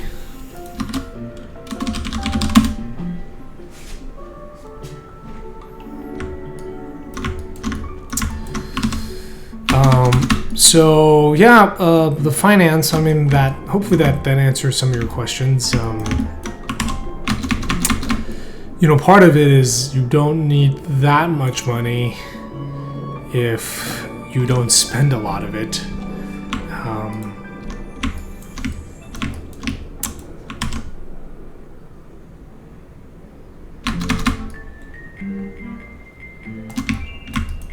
But yeah, it's been a combination of like super frugal and having done most of the game myself.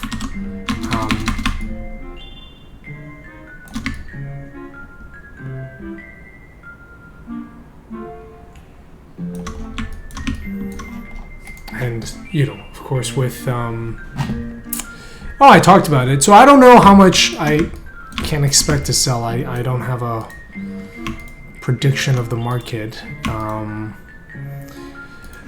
The amount I would like to sell, that for me I would consider the game to be a success, would be 35,000.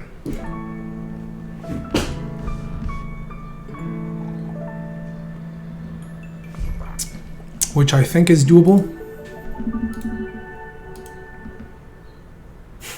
So we got one.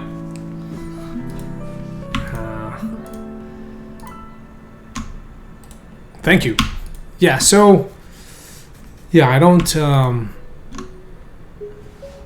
yeah, I know, but it's you don't, like, I don't want to get complacent. You know, I don't want to be like, oh, I've got a good run, and then I just kind of start slacking off. Like, I feel like the best attitude is to always feel like you're not getting enough press, and just keep hustling. The other thing, of course, is that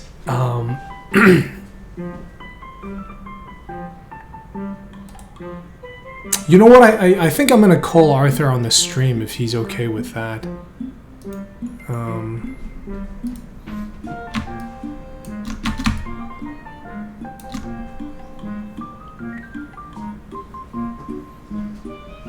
Thank you, Stugan. Yeah, we always like to use that as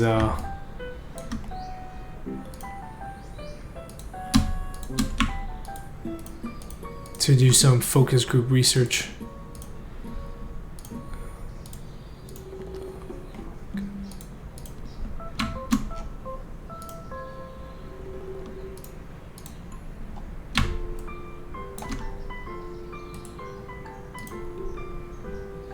Arthur, he's the guy doing the portals. Yeah, so PR is hugely important.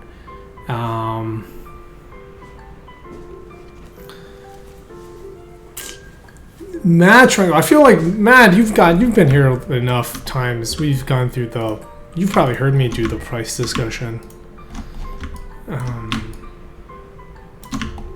Yeah, two things. I don't want to get complacent, and I feel it's better to, hope for the best but prepare for the worst.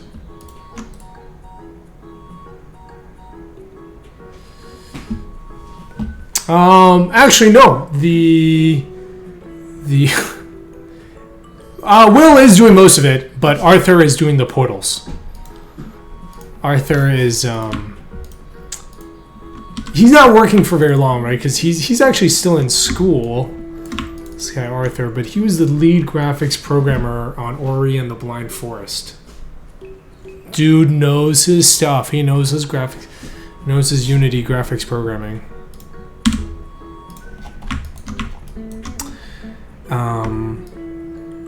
So I could charge. So actually, $20 is the price. There is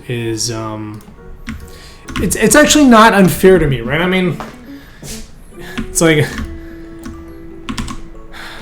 the price of one game is not going to reflect the entire 5-year development cost. Right? That's like I have to charge you like $200,000. So $35 is way too high. Because the Witness was $40, and that was Jonathan Blow, and people complained about the price. Steven's Sausage Roll was $30, and I don't think it sold very well. And I think $30 was maybe not such a great move. Just from a business standpoint, I'm not talking about whether that game itself is worth it or whatnot, right? I just mean purely from sale numbers. Now, 24, 25, it was good. You know, I bought it. I paid $30. But, and I played like half an hour. Right, so $20 is I think above $20, it's no longer an impulse purchase. Like when it's $20, it's like, hey, this is a good game, $20, I'm gonna buy it. Now, Super Hot did so. Not too many indie games go above 20. Like some do 30 now, but they're kind of like these big RPGs. Super Hot was 25, but Super Hot had way more hype.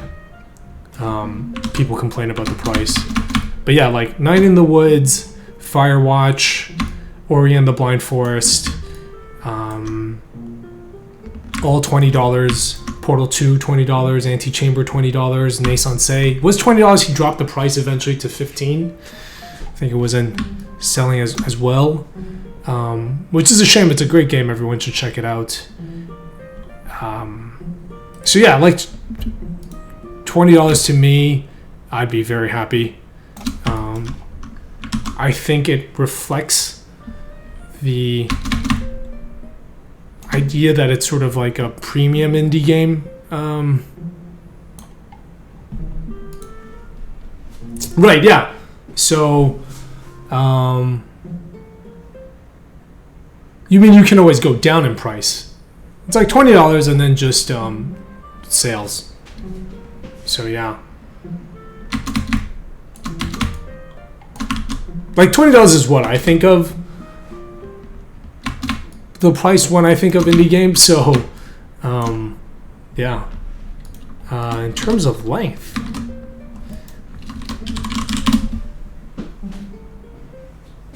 is Rain World $20?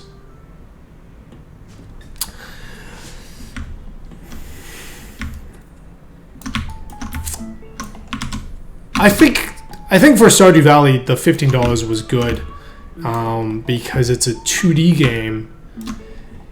Honestly, I'd never heard about Stardew Valley before it just like completely took over the world. Never heard of Stardew Valley. So it's like it's 2D game and it kind of has that like. I mean, I think it's very charming, but you know, the art style doesn't exactly scream expensive. I know it's hard, man. It's hard. You see some of the VR games, you see them go into the bargain bin in like a month after release. So yeah, 2D games are slightly different.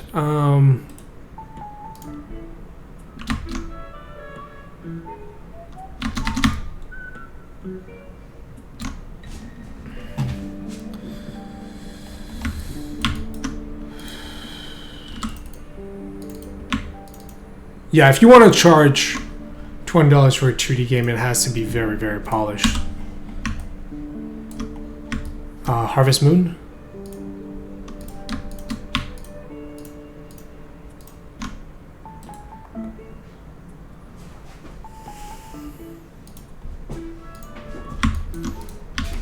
Yeah, like Inside was $20. Thumper was $20, so I'd feel... Yeah, I mean,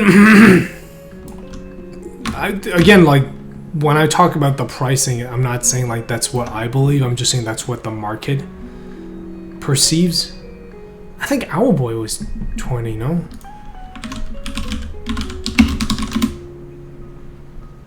Oh, 25.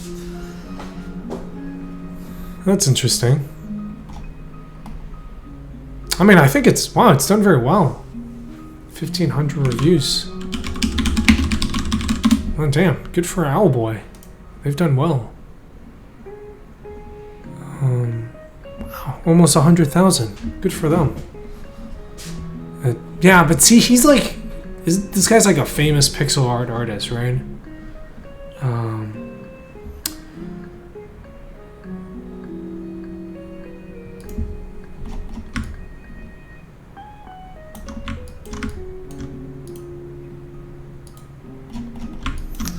Yep, Steam Spy. This is an indie's best friend.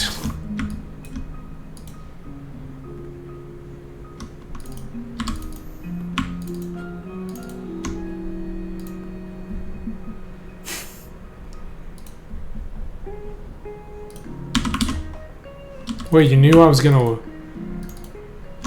Oh, did you call that Steam Spy before I even went there? It was in development for a very long time, but 80,000 units is quite good in the current market. Yeah, and I don't know much about pixel art. My roommate does, and he's like, yeah, the Owlboy guy, he's like one of the best in the world. So, so I think he had that going for him.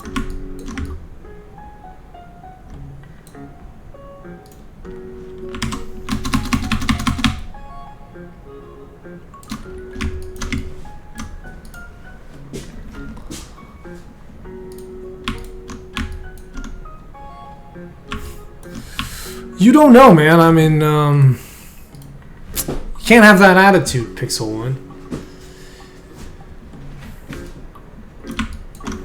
Yeah, see, people don't use the word godlike to describe me. At least not in public. But yeah, I'm not this established developer, right? So,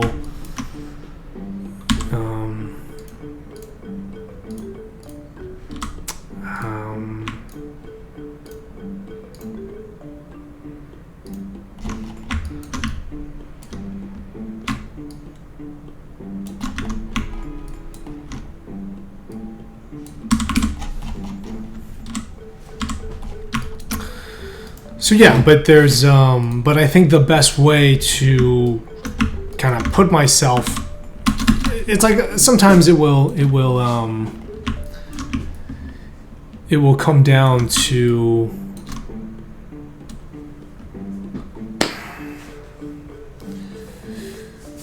yeah, but see, like, okay, Steven Sausage Roll, it's $30, and like I hesitated.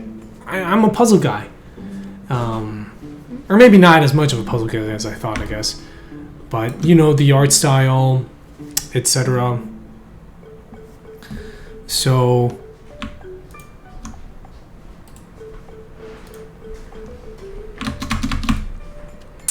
yeah, I think there's definitely an element of luck to this stuff.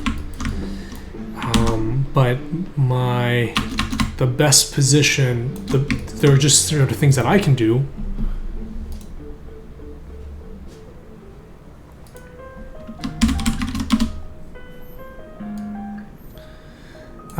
There are things that I can do to put myself in the best position, and I think that's just having a really great game.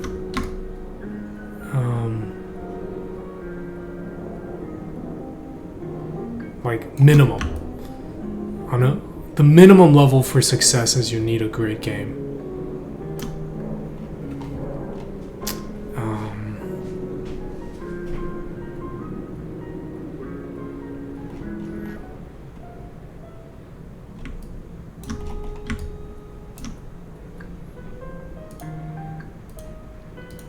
Yeah, I don't want to be like, you know, talking about whether the Steven Sausage Roll price point was good or bad, because it's, you know, it's like armchair judging, and you know, I didn't make the game. I don't know him. No idea what his situation was like.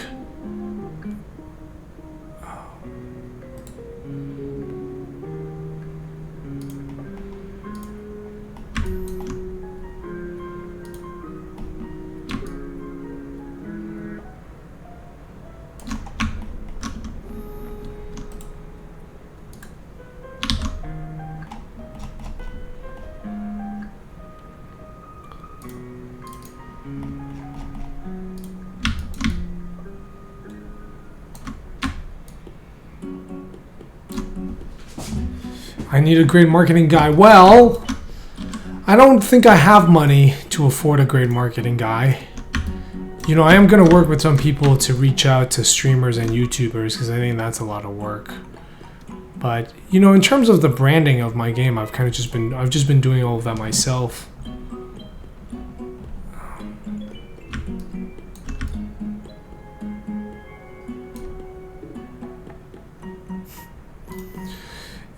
Nikolai, yeah, that is a good position. You don't, yeah, I mean, you know, if it's working out and you're able to do the games, because, yeah, like,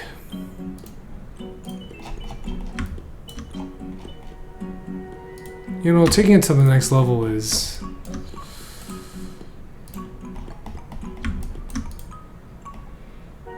well, it's a lot of work. Will I buy ads? I have not bought ads before. I don't know if ads work. Do people even click on ads? I've never bought anything based on an ad. Like, no, that's not true. Like, I've seen commercials, right? But I mean, like, I don't think I've ever seen just like an internet ad of something popping up and bought it.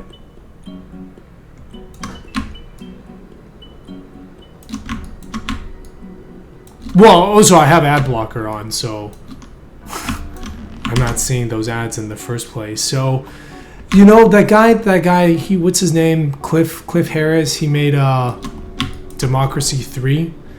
That guy swears by advertising. He says that's helped him a lot. He's been doing it for a few years now, so he's kind of got a very interesting set of data. I'm not in that position. So I don't know. I think it's gonna be mostly, you know, word of mouth. Like, the way I like doing things is I'm just streaming development, right? I mean, I'm not like I like this because I don't have to go out of my way to do advertising. I'm just talking about the game. I'm letting development itself be marketing. Newsflash, you're all watching a giant ad for Manifold Garden, I guess.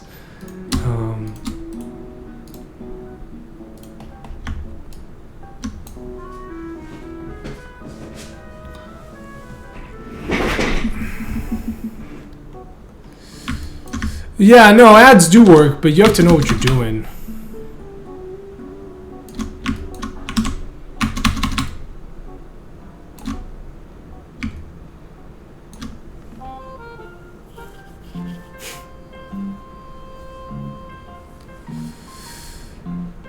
Yeah, you know, press, YouTubers, streamers. I don't know how well that stuff will work for my game, but you know, ideally it comes out and it's just this game that, you know, it's a game that people are excited for. It's a game that when people play, they want to tell their friends and kind of let that carry through. And, you know, in the meantime, I'm trying to build up stream. Like, okay, so one of the hardest things that I have for my game is how do I tell people what it is about. Like, sometimes people see the image and they're like, yeah, hey, thanks, by the way, Half-Baked Prophet. We should bookmark. Man, we should save all the scripts that people in the chat have written, because over time, people have written a ton of great stuff. So yeah, the game is pretty, but a lot of people talk about, you know, like in my GDC talk, one of the comments was the guy was like, oh man, I thought this game was just this architecture showcase. I didn't realize what the game was. So I have a hard time explaining what the gameplay is to people, right? Because there's no story, so it's very abstract.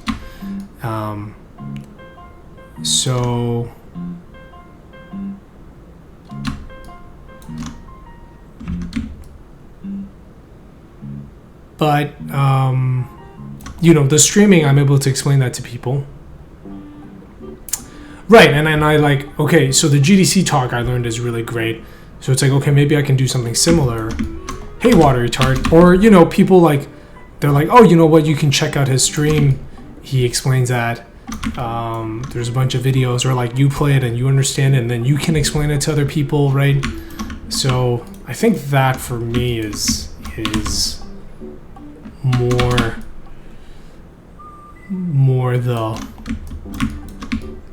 the trajectory I'm taking.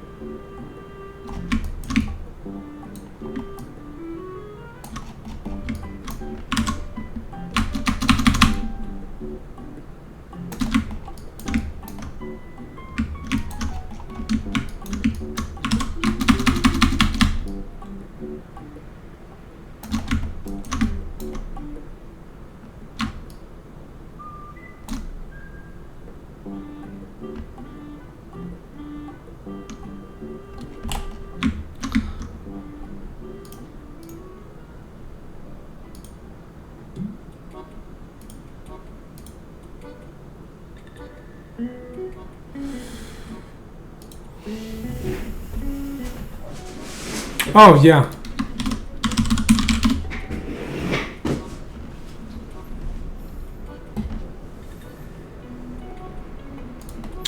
Yeah, like I actually got better feedback in that.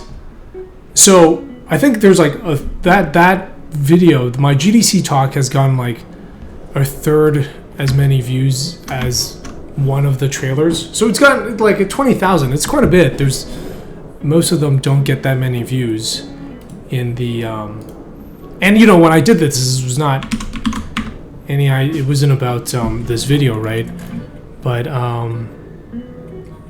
well, these have a lot. They all have quite a fair bit. These are all great talks, like Fallout 4. So, I don't know if you can see like average number of views. Wow. Well, the Zelda one, of course, I got. Oh. So. Okay, it's not super high. There are some talks that have done well, but it's pretty good.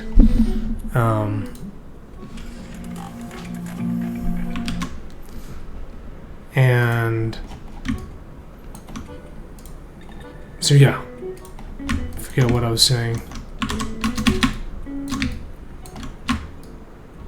Oh yeah, basically the people learned about the talk, about the game more from the talk.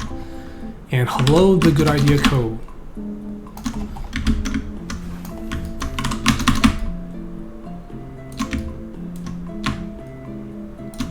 Hey guys, I'm gonna take a quick 5-minute break. I'll be right back.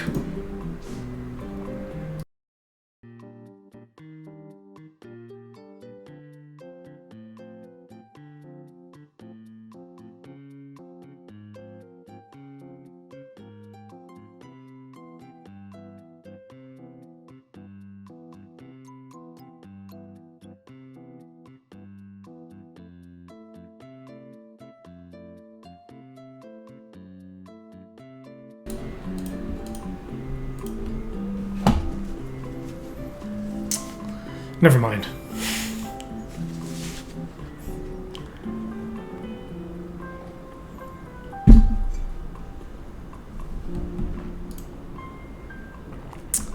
Hey, no, we're actually doing some really boring stuff.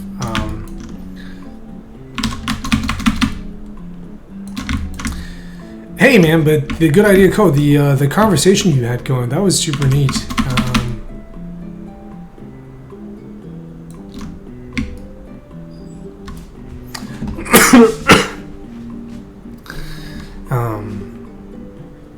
The bathroom was ocupado.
No, I haven't done like a big optimization push, but it is very, very necessary. Yeah, I haven't done it, but that's more of a not yet than I don't have to.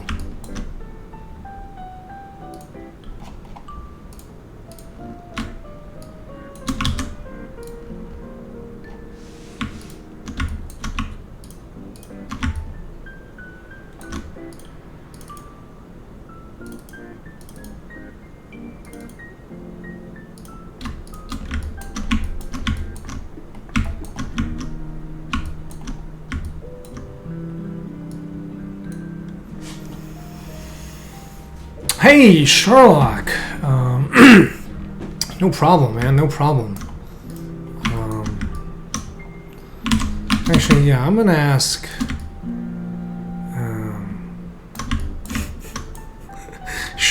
Sherlock's like, I gotta kick you guys out. I have to go watch this guy, William.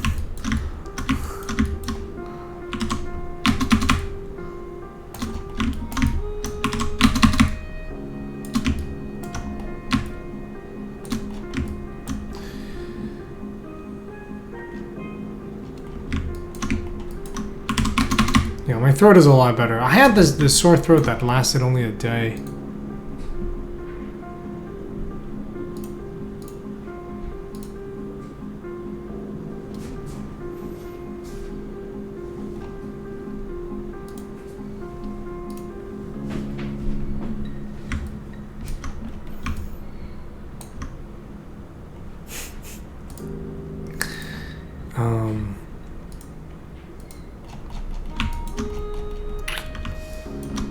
It's cool, I'm honored.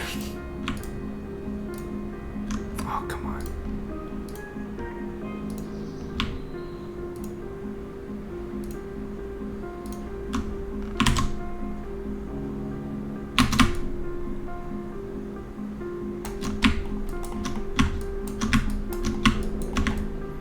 Hey man, my viewer count is growing. Have you noticed? I mean, it's not that important to me, but we were on last Friday. We were actually on Twitch Weekly. Ordinary shooter. Do you mean everyday shooter? Did you guys ever see that? This like picture that I was getting. I guess it was a meme. It was like 1996. Don't talk to strangers on the internet. Don't get in strangers' cars. 2016. Literally summon a stranger from the internet in order to get into their car.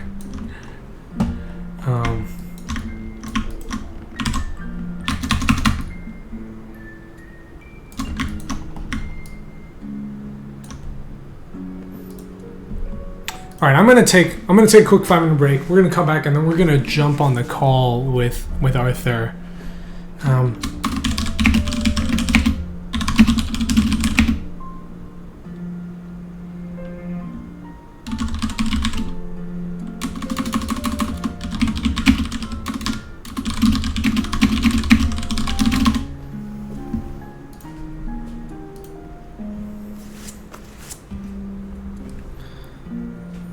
The one with everyday shooter. Yeah.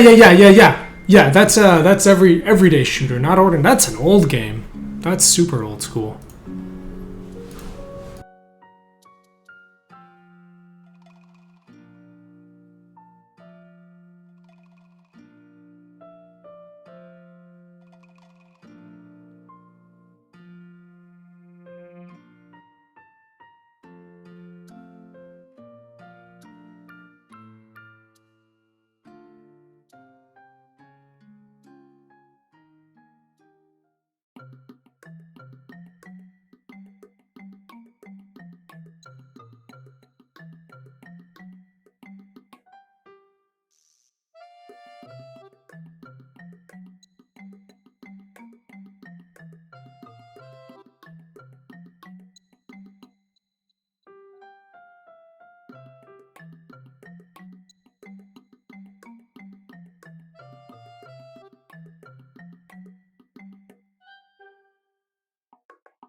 Alright, I also brought some tea.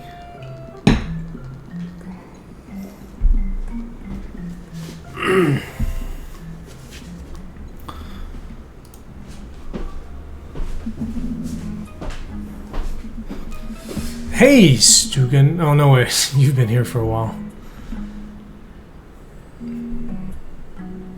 Guest streamer.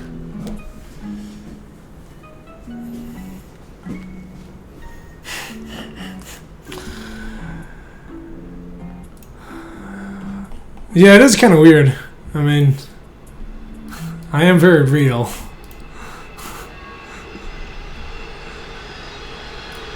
Because you could text, you could tweet Matthew, and he would walk in here.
Oh, he exists.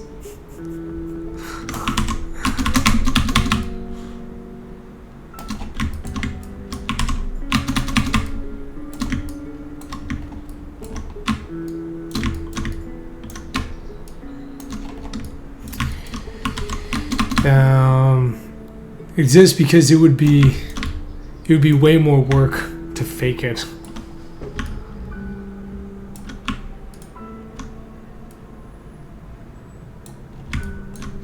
Oh, what?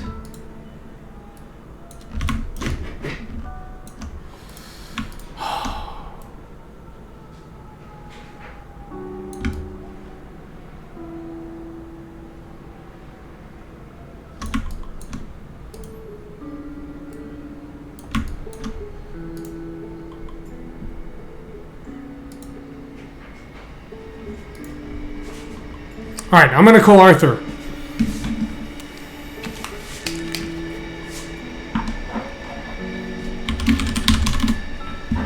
Alright, I guess, hold on, let me turn down this music.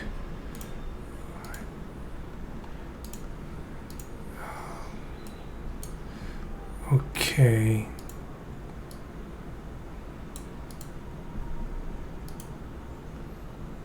Alright, so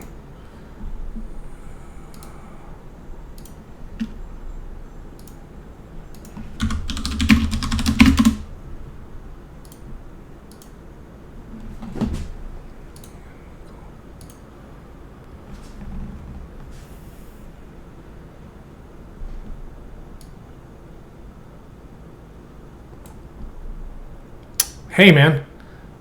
Hey, okay, cool. Yeah, let me, so, you're on the stream, by the way.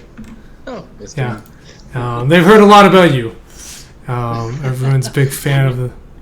You have been hyping up those portals. Thanks for They're pretty exciting. So, let's talk about... So let me do screen share just so you can see what I'm talking about. Because I've got this new thing and I wanted to run by you to see if it was the best approach. So let's jump is this into... about the mural thing? Yeah. So it's so there's two things going on there, and I'll show you. Let's save this.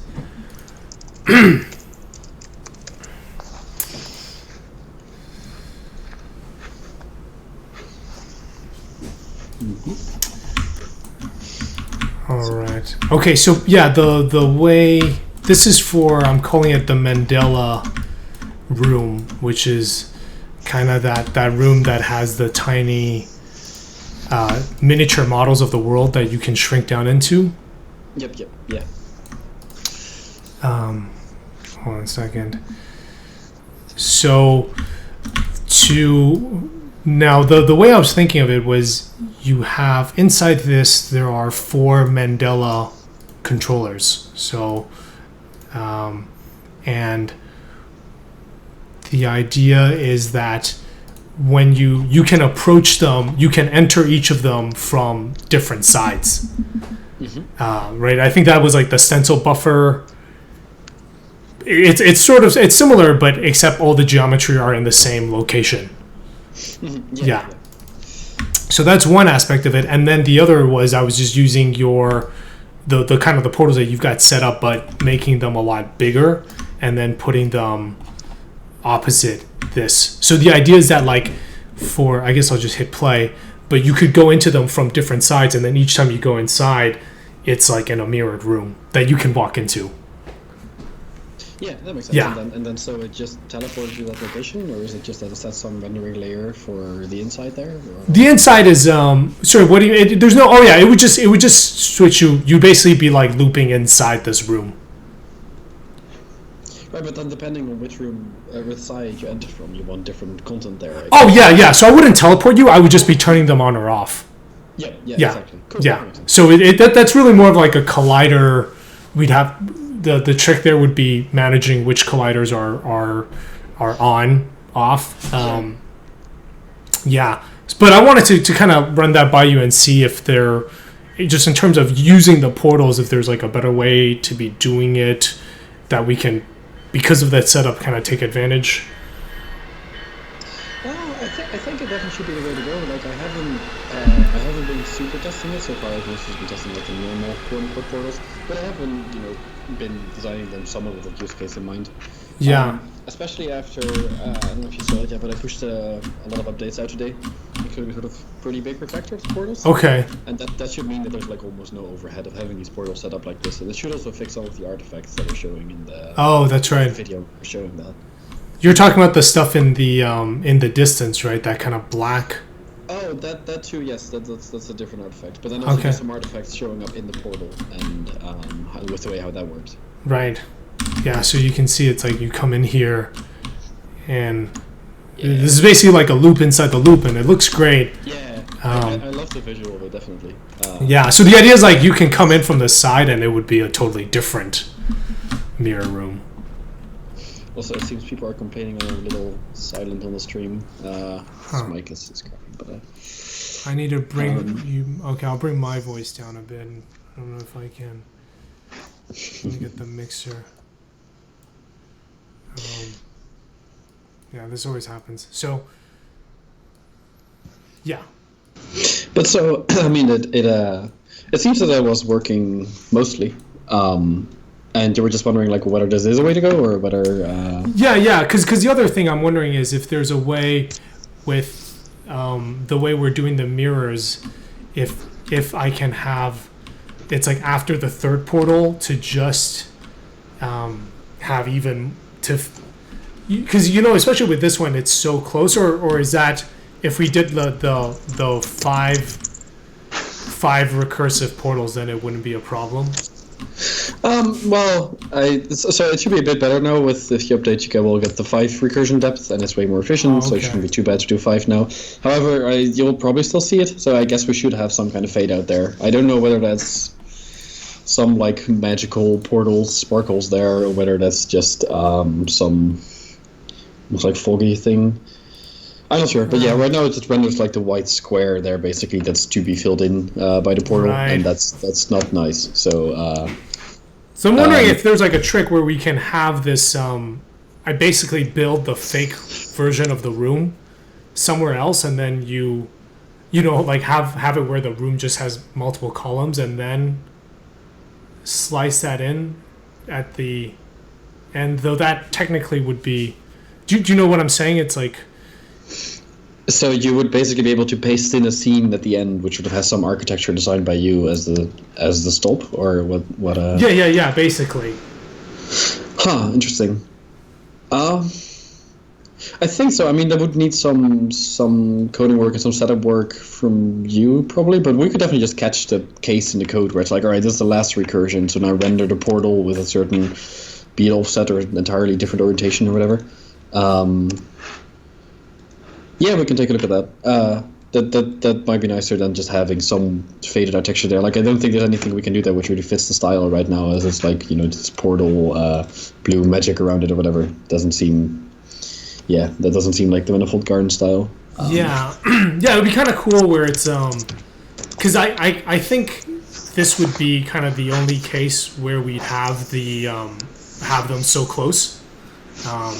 In fact, I think this will probably be the only case where we have recursion portals in the game, at least to this level. So it would be pretty cool where we can just be like.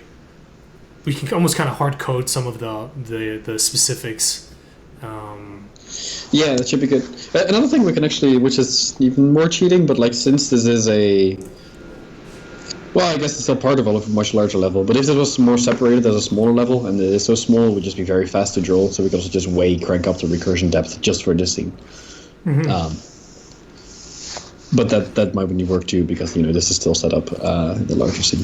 Right. All right, cool. I'll make note of I'll make a little experiment to have it fade out to some different scene entirely that you could set up, so we could have a nice fade out there. I think that's probably the first thing to try, and then from there we'll see. Sweet. I mean, the way I would do it is I would set it up similar to the hallways right now, where it's like it's in the same scene, but I just put it way outside, maybe. Oh man, but I've got my wool wrapping too.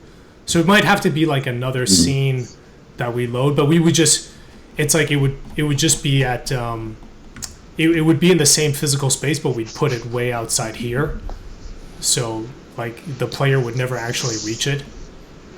Yeah. Yeah. Yeah, I think that could work. Yeah. Yep.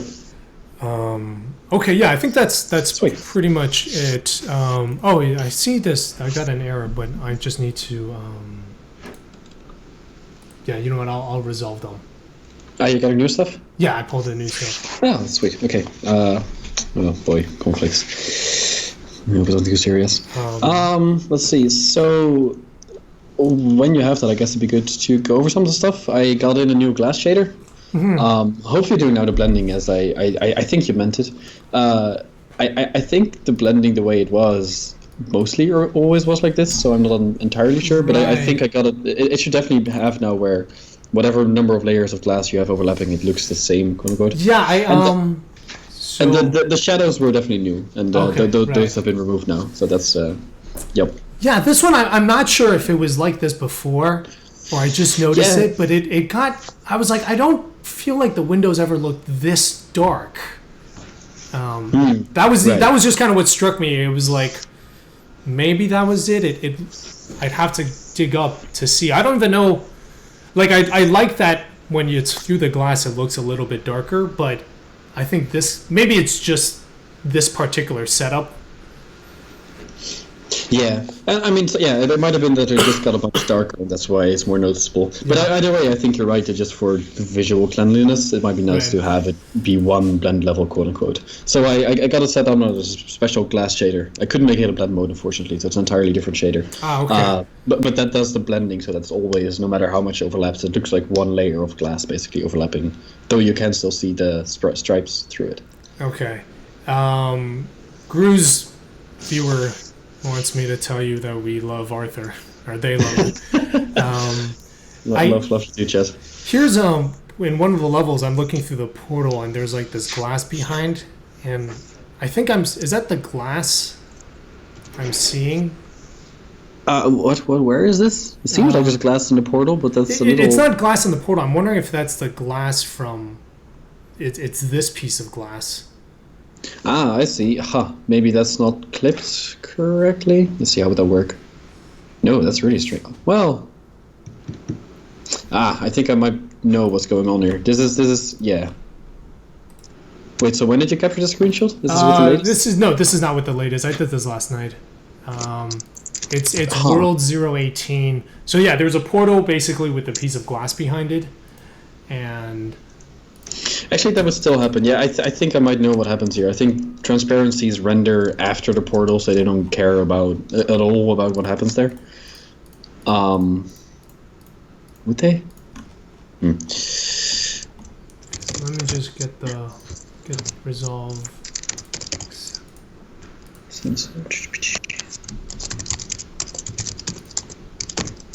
Live bug fixing the screen. Cool. Transparent plus. No, that should be fine. Okay, I don't know what's going on there.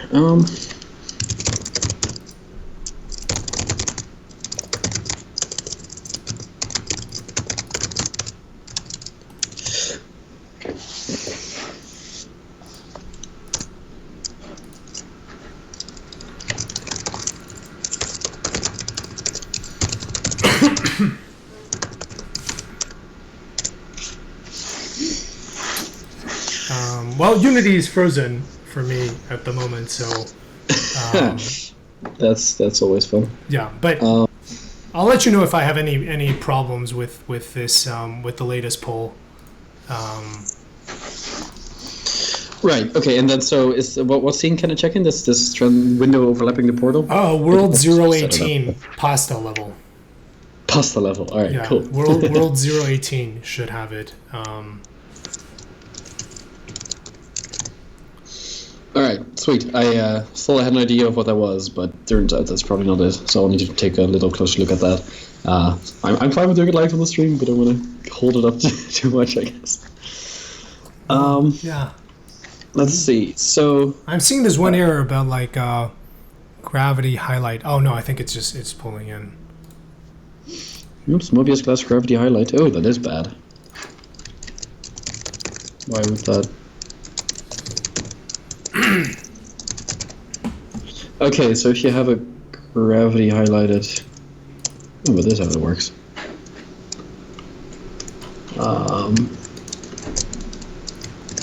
Well, that was harmless, but I will look into it. It's okay. If you ever feel like having gravity highlighted glass, that might not. Oh, I see. Yeah, but, I don't need that. Yeah, it's just since for the Mobius shaders since we have this more sort of Uber shader approach now, it's just added in there. But in any case. Okay. Let's see. So I guess take a look at that and let me know if this is the if class now looks more like it used to be or just as we want it to be. Okay. Cool. And sweet. That's it. And so other than that, I've mostly been working on. It wasn't super important. It was more like in some dead hours in the train or whatever. It was easiest to work on. I've been optimizing the game a bunch. Mostly just been rewriting the shaders a bit, doing some of the usual stuff. And I've been following the post-processing together, so we just have one post now, and that's a bunch quicker. Oh, sweet. And, I think I've also been looking a bunch to the anti-aliasing solutions, and I had this idea of how we could apply MSAA, multi-sample anti-aliasing, which we can't right now with how our buffers are set up. Our depth normal buffers like rendered in the same pass, and if we apply MSAA to that too, a whole bunch of stuff goes wrong. It doesn't matter too much, but basically, it's hard. There's some ideas of how to do it, but Unity doesn't give me enough low-level access, unfortunately. So that's a little bit on hold now. However, the other idea is the game is really cheap to render in terms of pixels anyway. Like I'll put a color, basic lighting on it, and we go from there. So actually just having it run at a higher than native resolution, super sampling it, isn't that expensive. Mm-hmm. So what I've been doing is like the code already supports super sampling, and what I want to do soon is in VR. A lot of VR games run on dynamic super sampling, where based on some new stuff out of Unity and some heuristic, you can basically predict stuff like how much CPU time you have free, and just spend that on super sampling and making everything look as crisp as possible. And so I think we should be able to, when we ship at some point, the more we optimize, just the higher super samples we can get the game to run, and the cleaner just everything will look. So all of our edges will be totally clean, our edge detection will be totally clean without flickering, and it will help everything. So yeah, so I think that will be a neat approach, where just the better your GPU, the cleaner everything will look. It will still run on really crappy hardware without super sampling, but then on high-end hardware it will just be super clean. Yeah, that sounds excellent. So yeah, just hit me up when you have another update. I guess my Unity is actually frozen Right, now. really? So Crap. yeah. All right. Yeah, I'll ping you if I have any more questions, and yeah, let me know when there's another update to check out. For sure, that sounds good. So next up, I'll be working on, I guess, these 3 little buggies, but then and then there was the fading to dark mode, I guess. Right. Yeah. Yeah. So after we have the yeah, after we kind of get the recursion portal like that locked down, it'll just be the you know what I'm talking about, right? With the way it yeah, right now just having it fade looks too boring. Yeah.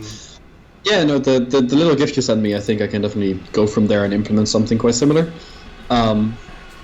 My only question is that in dark mode right now, that's handled in a lot of custom shaders and custom, like, how much control do we need over that? And what kind of control would you like over that? Over how to right.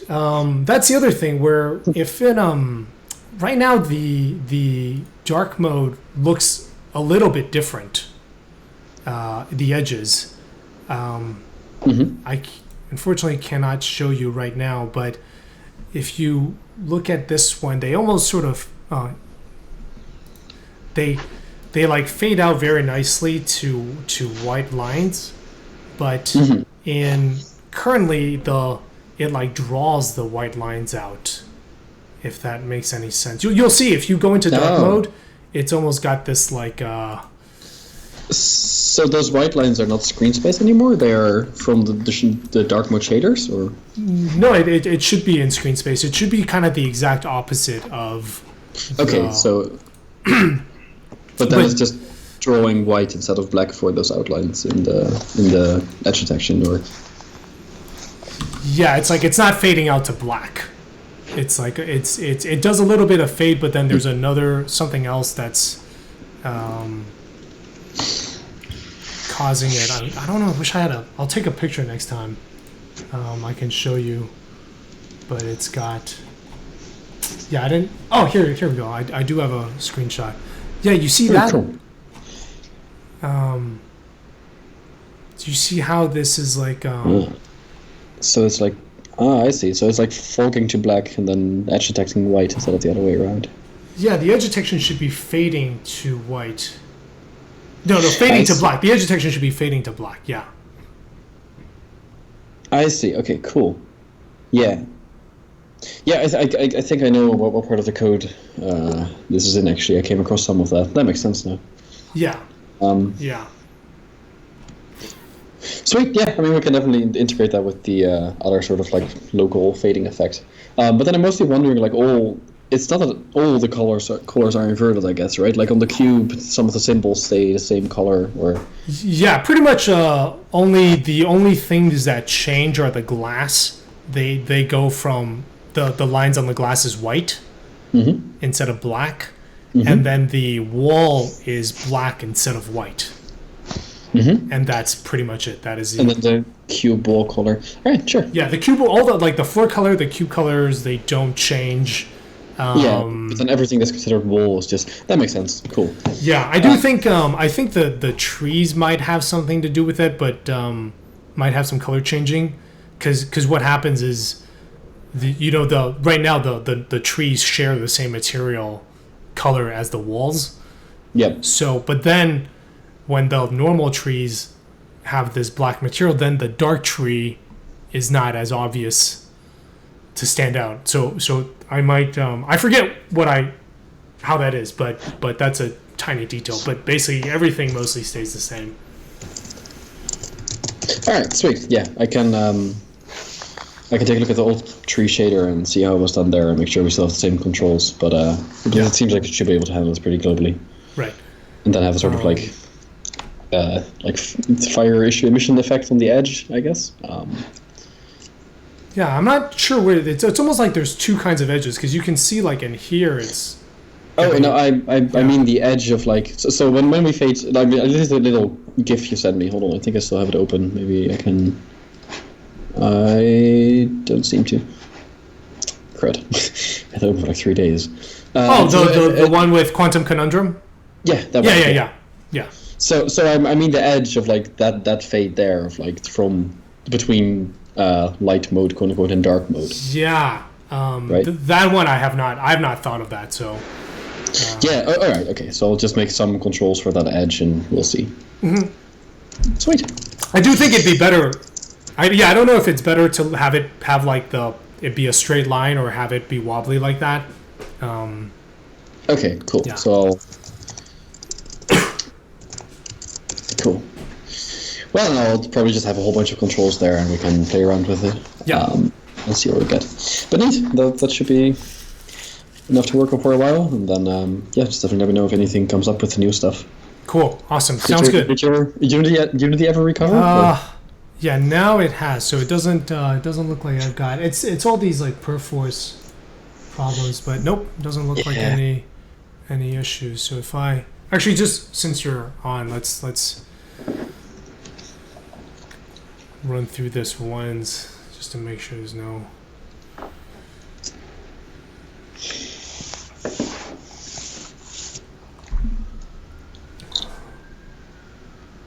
Did you take a look at the current the anti-aliasing I was doing before? That was super sampling, right?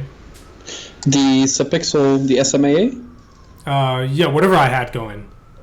Yeah, the post one. Well, yeah, and so the SMAA it does help a bunch, and like especially for the edge detection line, since those don't have much anti-aliasing going on, it helped a lot for them.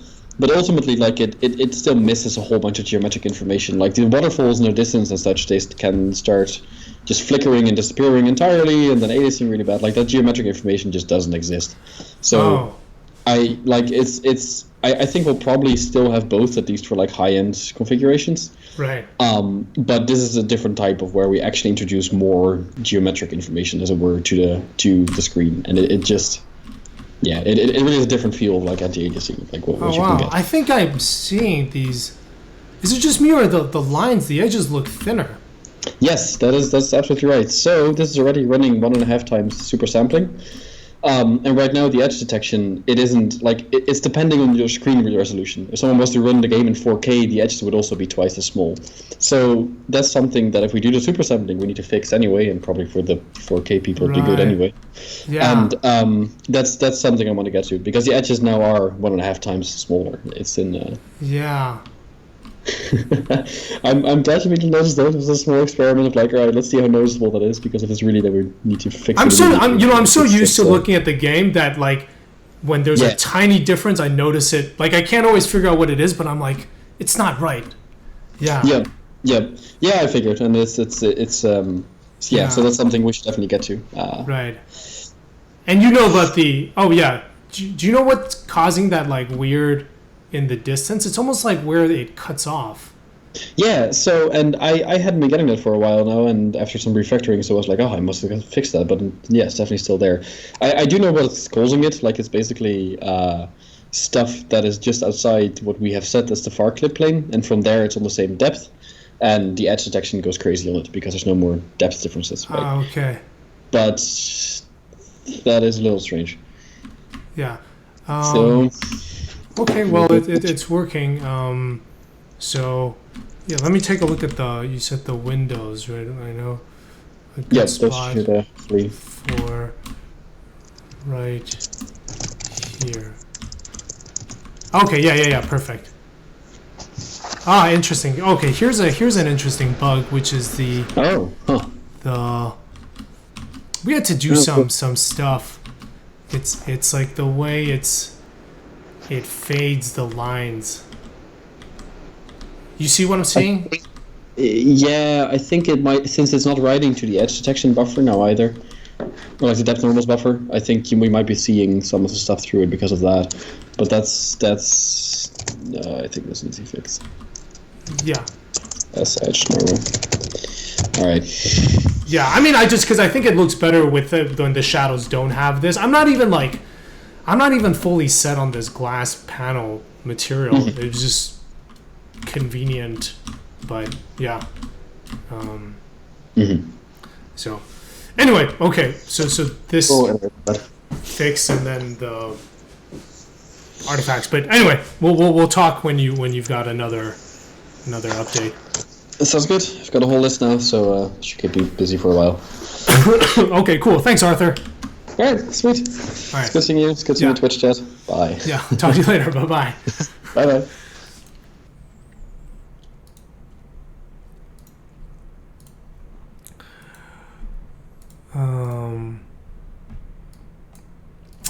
Cool. Okay.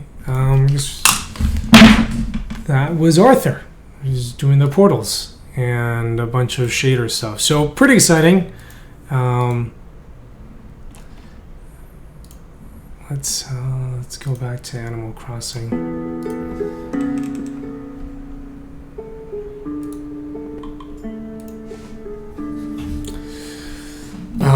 But yeah, it's exciting.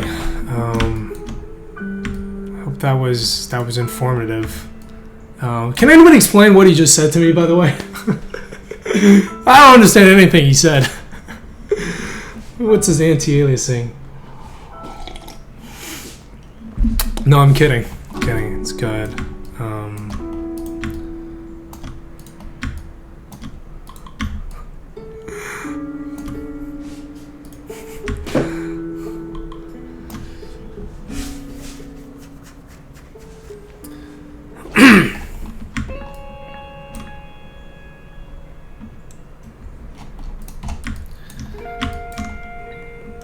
Yeah. Something about how basically whatever I was doing before was wrong and ineffective. That's cool. So very exciting. Actually, I did not get a chance. Oh, you know what? I did not get a chance to check out the recursive portal. So it should be 5 now. So yeah, I think that's actually pretty smart. We do like recursive, and then bam, move out to replace it with something else. So it's all smoke and mirrors, you know. I mean, that's what video games is. Yeah.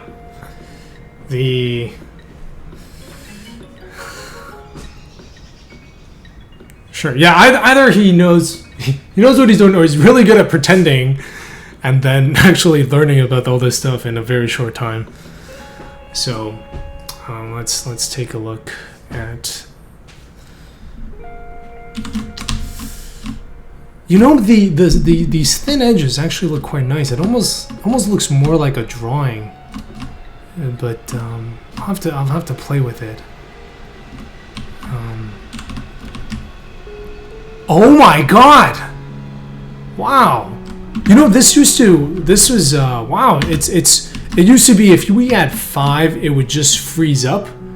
Wow, look at this. Yeah, so that's the biggest problem, right? Is that you can see the boom, boom, boom, which is like, it doesn't look that great. But if it just extended out, like,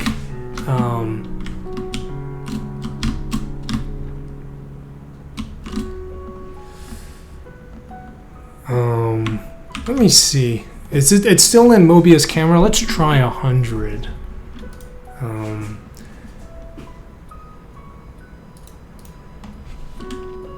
How often do I run builds? Not as often, actually. But you guys, you know. Oh, I don't run it on the stream. Like.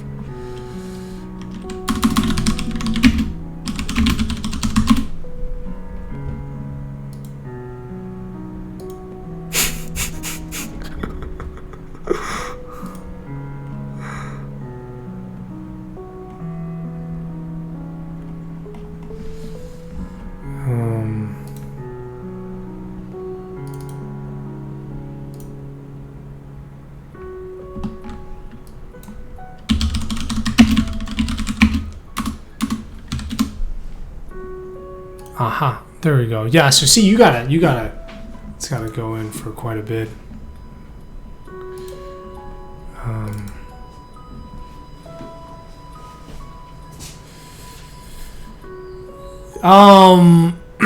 Yeah, I had the that's true. They were, I was super sampling even higher.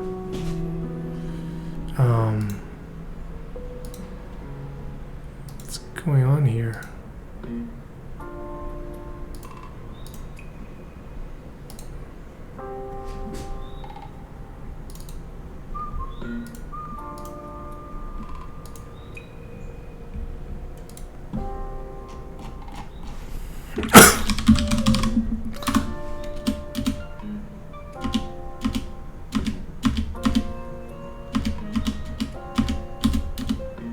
Wait, Arthur, where did you set? Where's the upper limit on the recursions? I remember you had it. It was like line 183, but you had a number. Or is it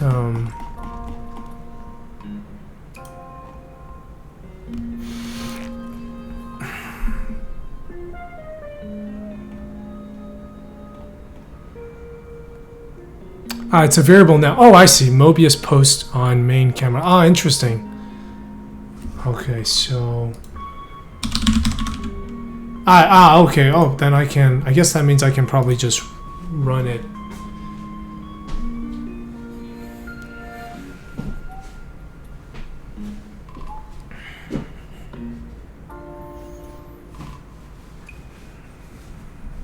Yeah.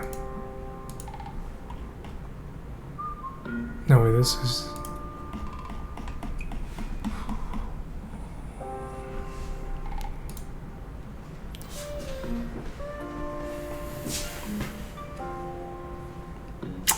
yeah.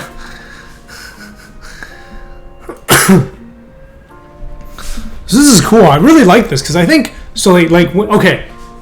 Here's a cool test. When you think of Inception, what are the scenes in Inception that you remember? For me, it's like folding Paris and walking on the wall and the mirror scene. Let me see if I can get this right. So it should be on the main camera. Oh, on Mobius cam.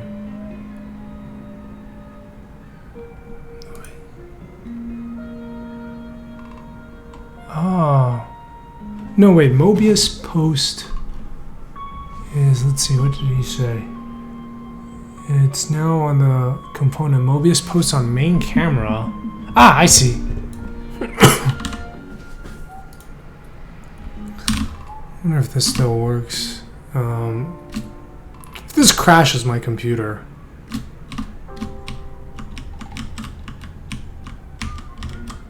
Oh my god! Oh my god, look at this, and it's not breaking. How are you? Oh shit. Oh my god.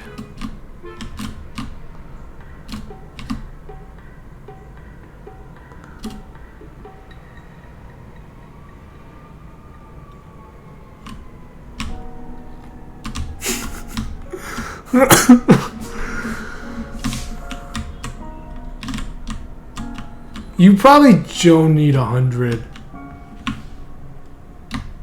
Siege Games, thank you for the host. Man, we're doing, I think I can probably just do, I think 20 is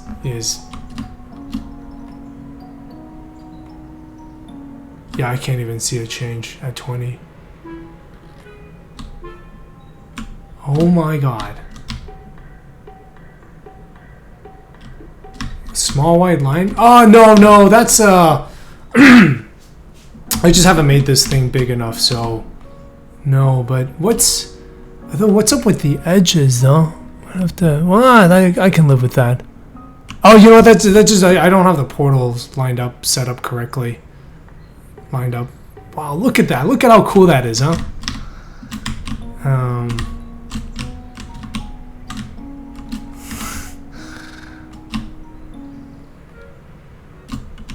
And it's like, hey, let's shrink down into this tiny version. You know, this game's cool. And, you know what, can I get a shout out? I think, Garrett, can you give a shout out to Siege Games? So yeah, I just shrank down into the world. And then, yeah. So you can shrink down into the world. You can shrink the world inside of the world. And we have recursion inside recursion.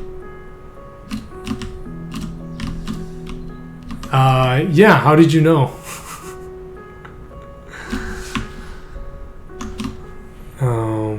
Can you grow back up? Well, I am already in the world, so you can never grow back up. You only shrink down. So yeah, so normally what should happen is when you're coming in through here, you shouldn't actually be able to see this because we will have another portal.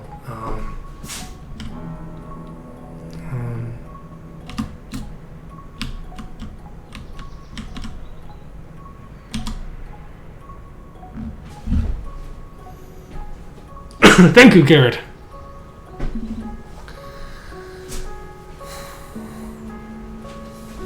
So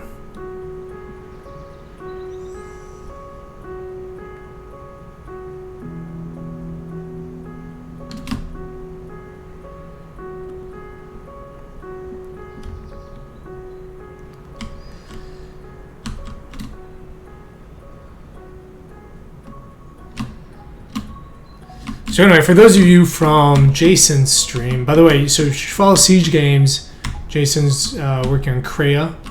It's another indie game developer, streamer. And for those of you that are new, my name's William. I'm working on this game Manifold Garden, which is it's like Inception, the game basically. We got this new portal system that Arthur Brucey Brussy, I think I'm still pronouncing your last name wrong, has just implemented. We kind of turned it up to 200 or to 20, turned it up to 100, and just kind of checking it out in here. So pretty cool stuff, man.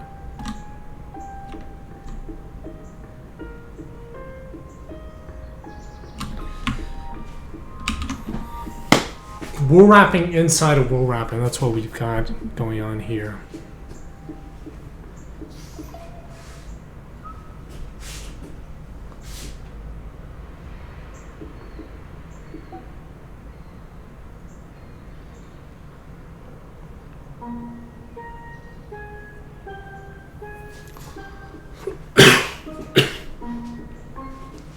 Okay. Siege Games.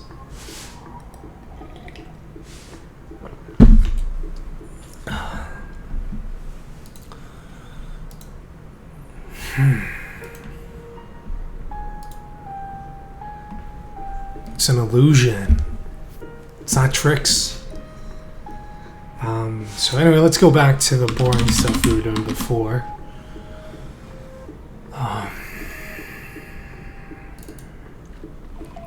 I don't have a release date. No.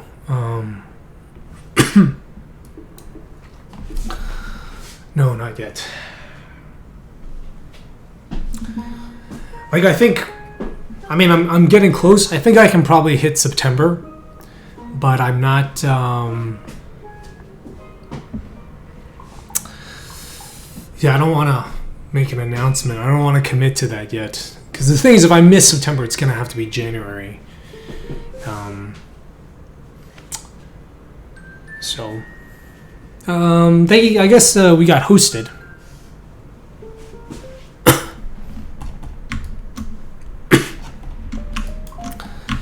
Thanks, Matt. So, but I mean, you know, some of you who've been watching the stream for a little while might have an even better perspective on the production. What do you guys like? Does it feel like it's moving along? I'm a little bit too close to see. What percentage? I'm like 85% probably. Yeah.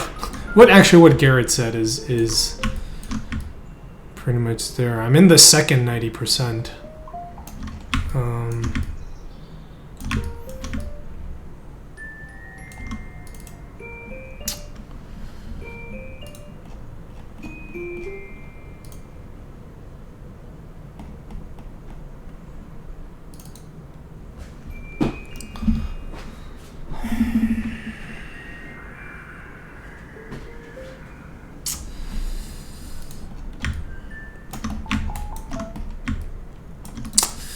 Well, you know, the thing is also I haven't done,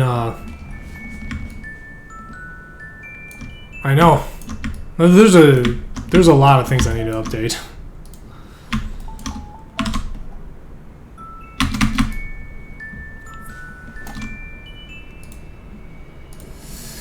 Yeah, I know there's been a lot of progress. Right. Certainly, I mean, I can look at the devlog and see how far the game has come. And, but yeah, I think I'm finally getting to that stage where everything is kind of coming together. You know, for a long time, it just felt like it was moving along very, very slowly. And now it's like, boom, portal's working. Right? And,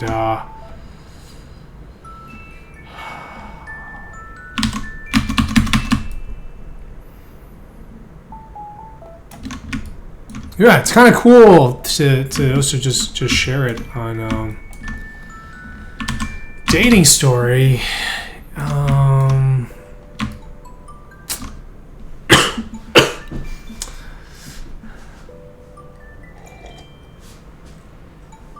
Yeah, the thing is, it's also because like with the second, you know, the game is so heavily mechanics based that it all. And we've got like a very good foundation for that. I mean, like you can see, there's still a lot of bugs, right? But like the core is there, all the mechanics are in place. It's like I could keep adding levels, but there's at some point it's like, okay, I just need to say enough is enough. The one thing I am pretty happy about is the second half of the game doesn't need to be as carefully designed as the beginning, as the first half. Like the first half, you know, it's gone through 1,000 playtesters, and it's like everything has to be exactly a certain way, has to be in an exact certain order, otherwise players will build up the wrong mental model, and then they'll have they won't be able to progress because they've got the wrong ideas. But the second half, they already know that, and the second half of the game is much more sandboxy. So I don't have to be as careful in terms of the individual level design, and I also don't have to be as careful with the pacing. Like, you know, I can kind of spread them out. And also, besides, by that point, you're pretty comfortable with the fast travel system. So the second half of the game, the levels do connect on a very high level, on a very, you know, abstract level. But whereas the beginning of the game, it's like all the levels kind of connect to make one giant level. The second half of the game, they're more independent areas.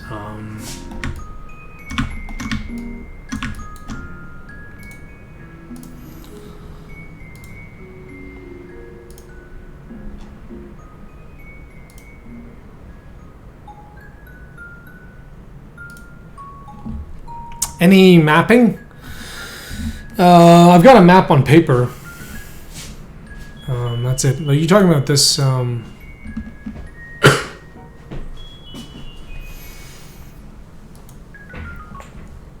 I'm trying to kind of connect up what I have of the first level this week.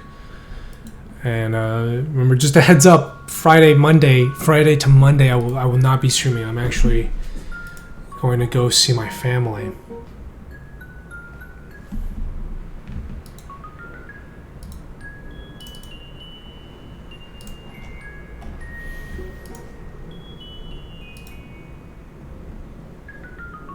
How many levels are you planning? How many of them are done? Let's see. It's like I've got... By my last count, I have about 25 levels.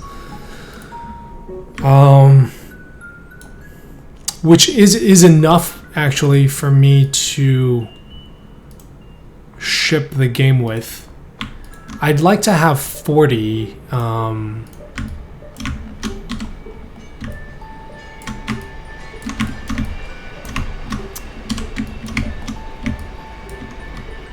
But some of them are going to be quite small.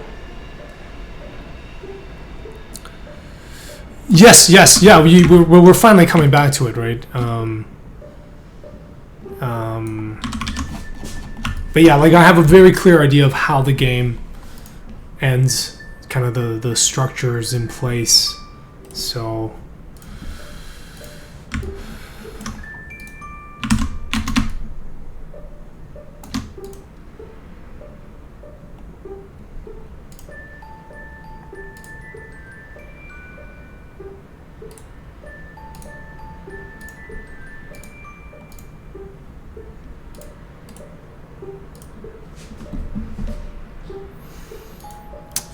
Because of that talk. Yes, design. What are you interested in seeing about design? Yeah, we was talking earlier how about PR and marketing, and the GDC talk has actually been the best marketing material because everyone's been like, oh, now I know what this game is about. And it made me realize, like, okay, I need to show the gameplay more.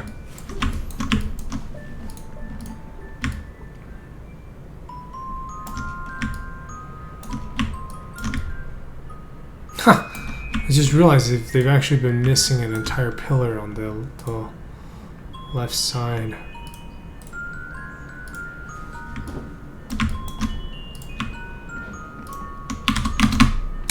But today's stream has been for, 3.5 hours so far.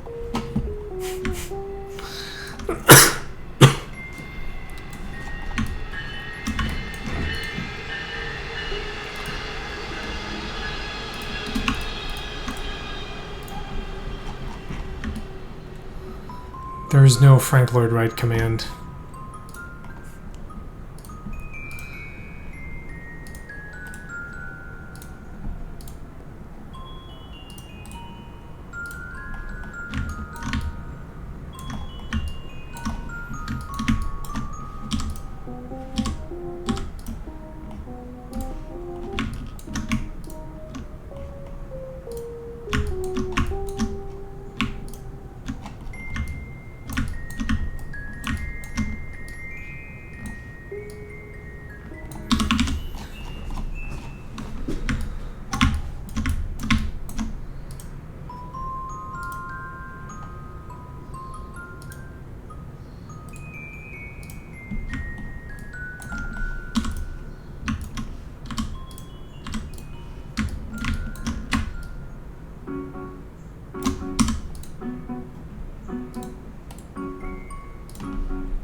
So yeah, let's make it a 4-hour stream, and then I'm gonna go get some food.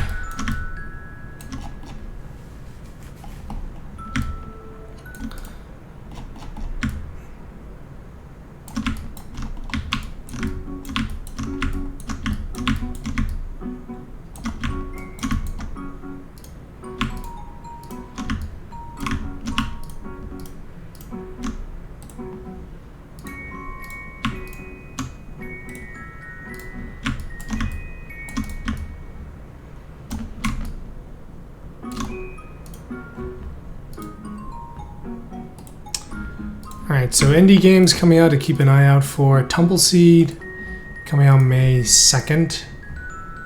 I'm guessing Cuphead should be coming out pretty soon.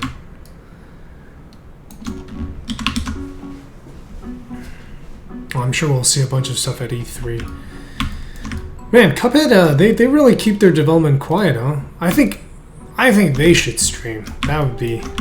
They've got so many artists.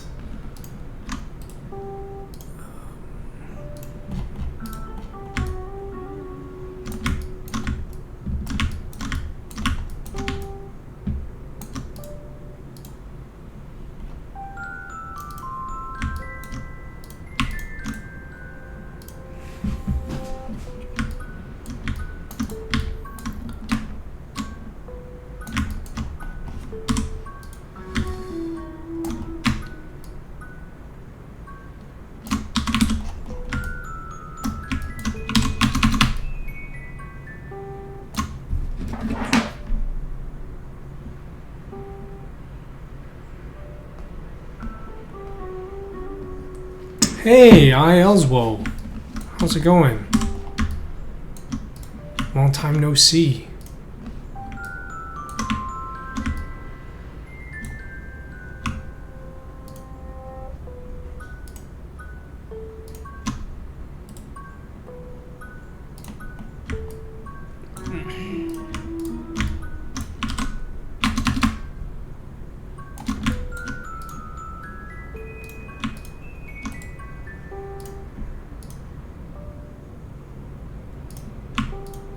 long enough for me.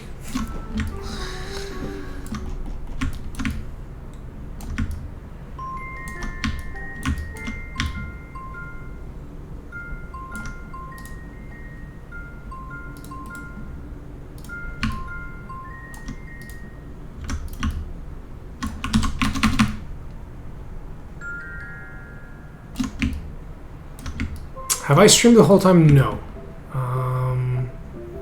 I started streaming about 1.5 years ago. The game's been in development for 4.5 years.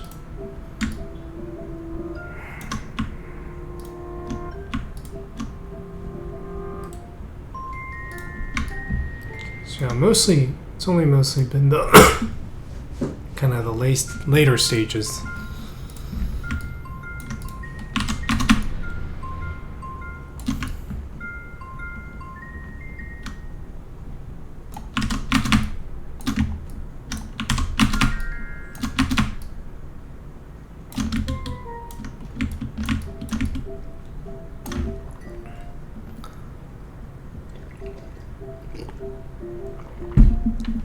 How has streaming impacted development of the game? It's been great. I mean, I basically stream whenever I'm working now. I don't think it's impacted the design of the game so much. Like I'm not when I don't have like a very you know, for me it's like I know some game dev streamers the game they're making is more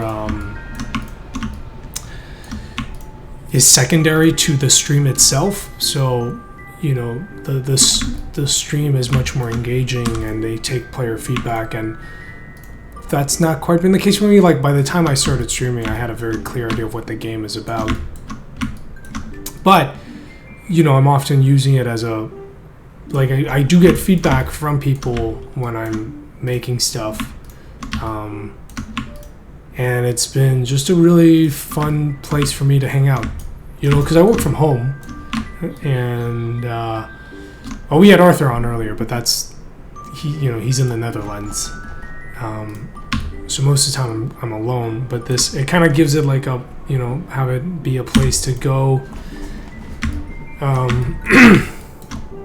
Yeah, it's kind of like, to me it feels like going to work, not in the bad sense, but in the sense of like it's a place where there's expectations and you go and you show up and there are other people and you can kind of hang out there and get some work done.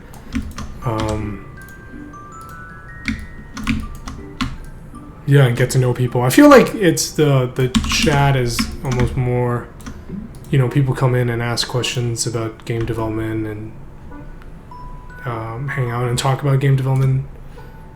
So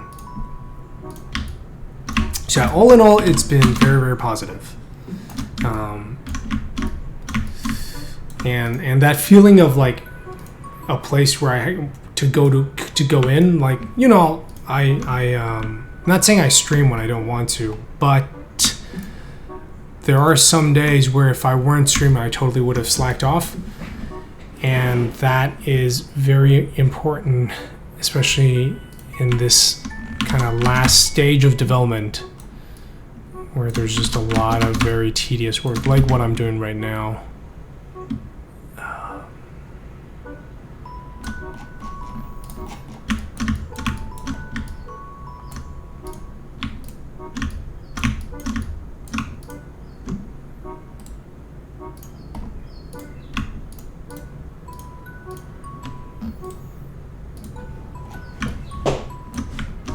Alright, I'm ready to sit.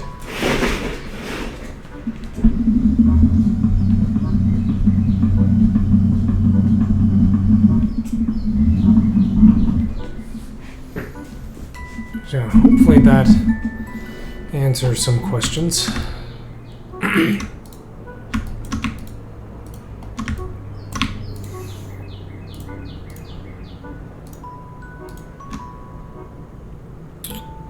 Right. I will see you tomorrow. Have a good night.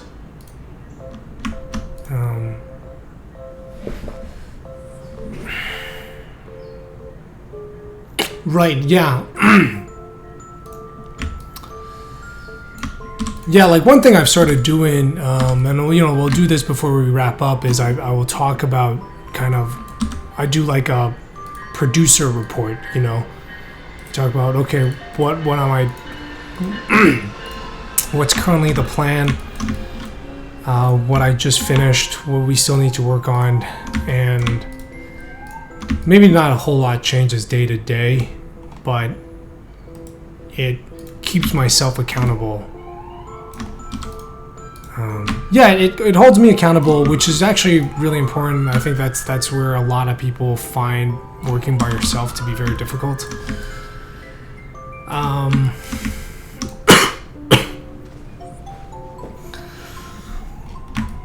And yeah, there's so much tedium in this last phase, and it makes it kind of bearable.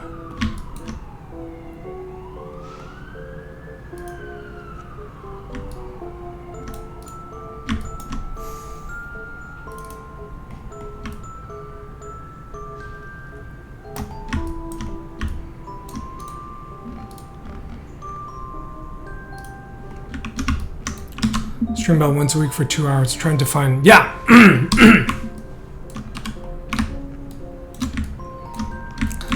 It's like, yeah, if you're gonna stream, you might as well get some work done.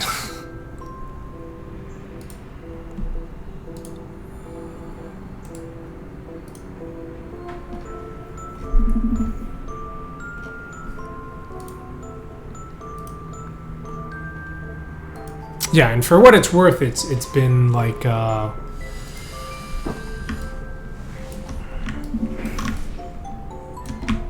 very nice way to do marketing without having to actually do marketing.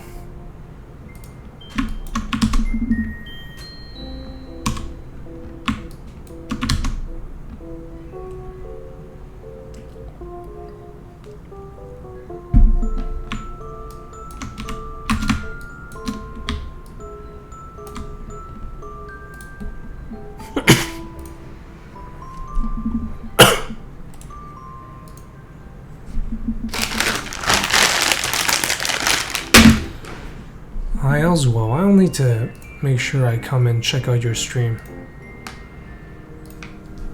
What's your stream schedule?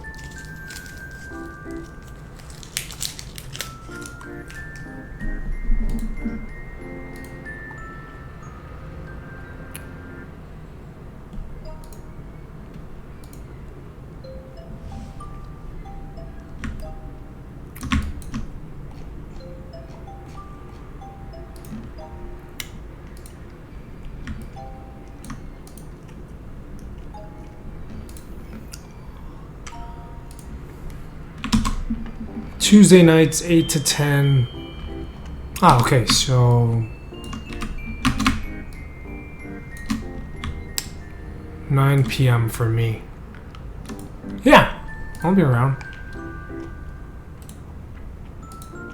I'll swing by. Anybody else in the chat doing game dev streaming?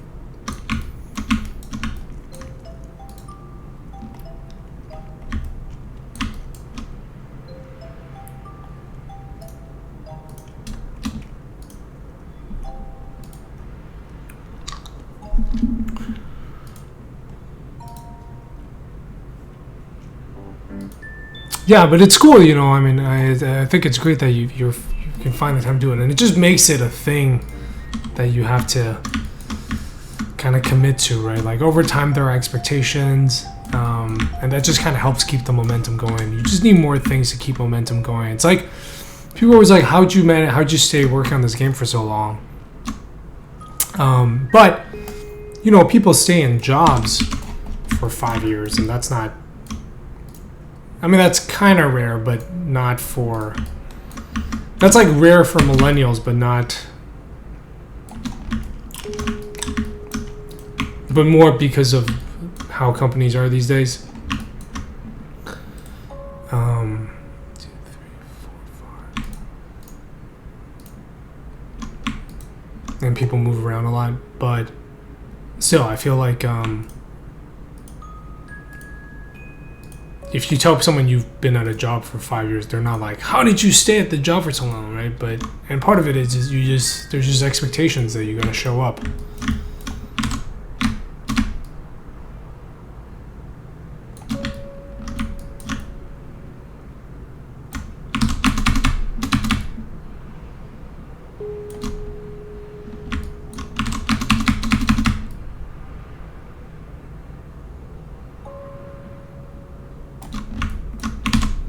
Stream 4 days a week, but I work for a client, so it's not your game. Wait, you're streaming someone else's game? They're cool with you doing that?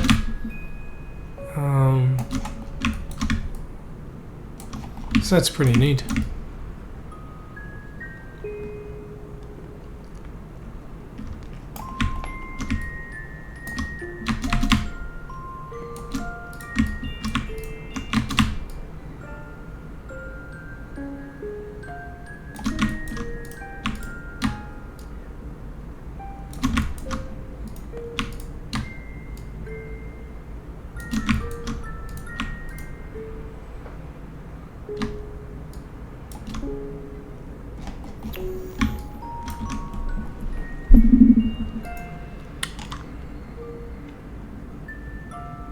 Monstar. Wait, Water Retard you stream? Huh.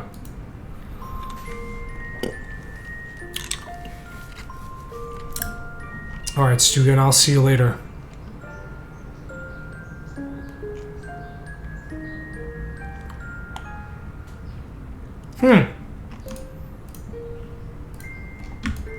It's cool. Are you allowed to talk about the game you're working on?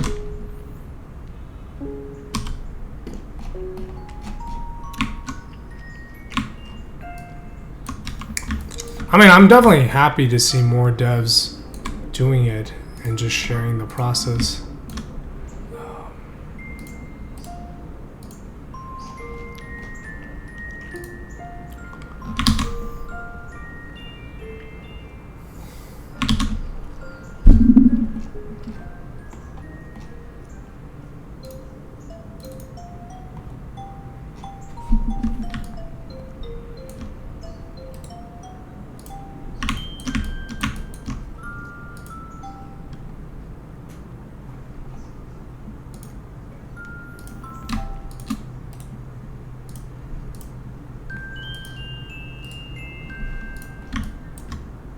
Oh no.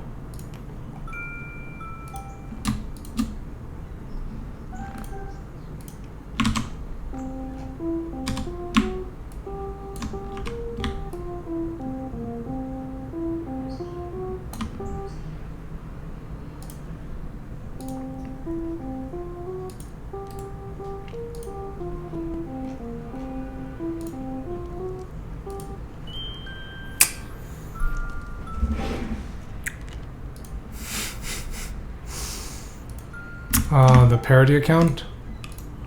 Why does he stream?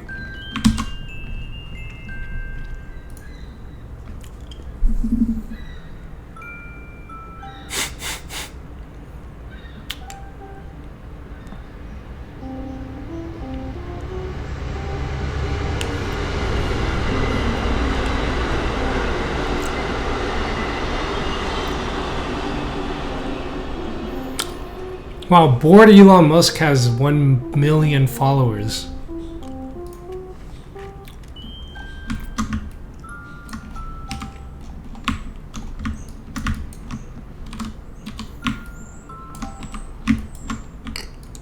I mean, it's some good content.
I'd watch that.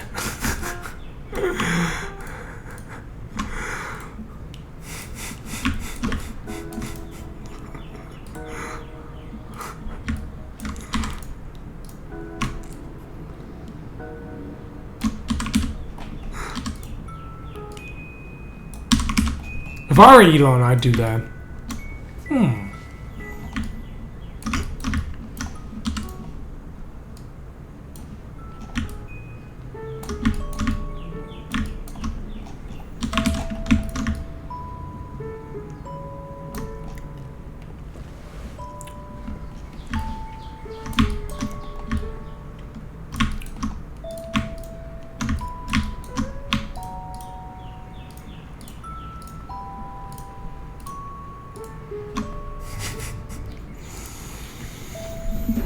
Mobile game was focused on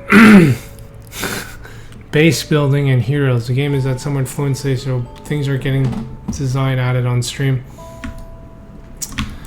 Oh, it's interesting you're doing coding too. That's pretty stressful to do on stream.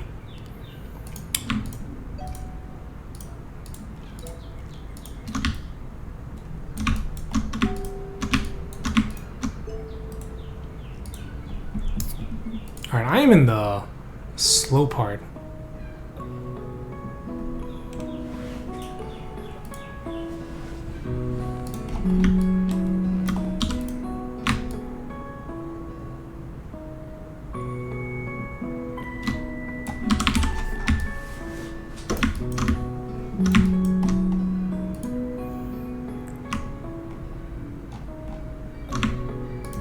Somewhat confusing is an understatement. Well, it's stressful when you're doing it on stream, because everybody, at least I found it, because everybody can see what you're doing.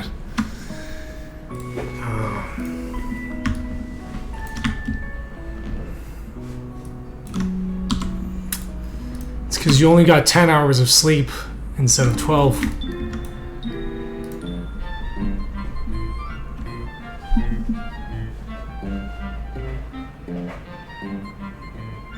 Oh.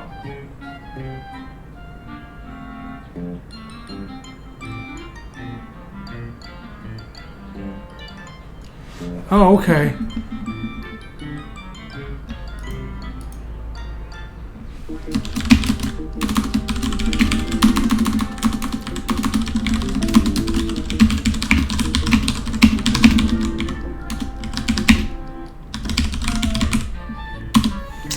So, well, hold on.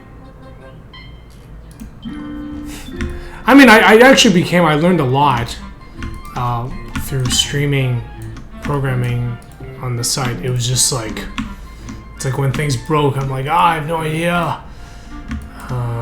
And people are like, what are you doing? Do it this way. Actually, they were there. Everyone was pretty helpful.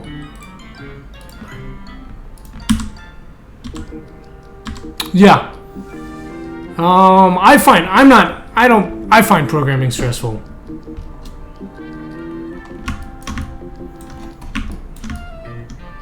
It's not my favorite thing to stream. I do it. I like it because it's got kind of these very cool victory states. So let's okay. Alright, we actually got some new changes from Arthur. Bunch of bug fixes. So let's see here. Lines flicker in the distance are fixed. Background showing through glass fixed. Glass showing portal. Okay, I think there might actually be glass in there. Backseat game design. Backseat game design is not so stressful for me. Well, you know, just level design is this thing that I'm like very comfortable with. So,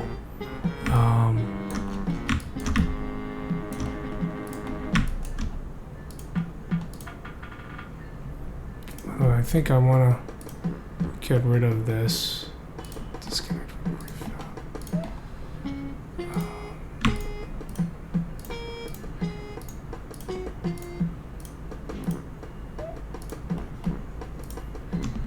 So So yeah, we'll check out the latest changes, and then I'm gonna wrap up the stream. Because I've been streaming for 4 hours and I want to get some food.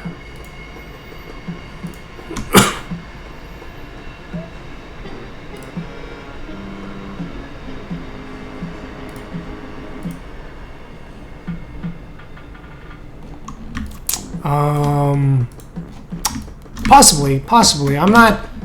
There are some streamers that do a lot of coding, and they have a lot of followers. So I don't actually.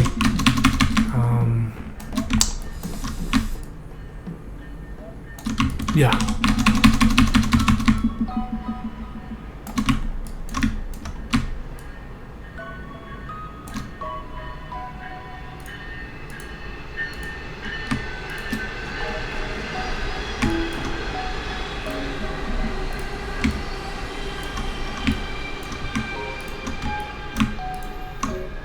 Okay. Well, let's save this. Let's jump back into World 1. Let's see if we can get away with...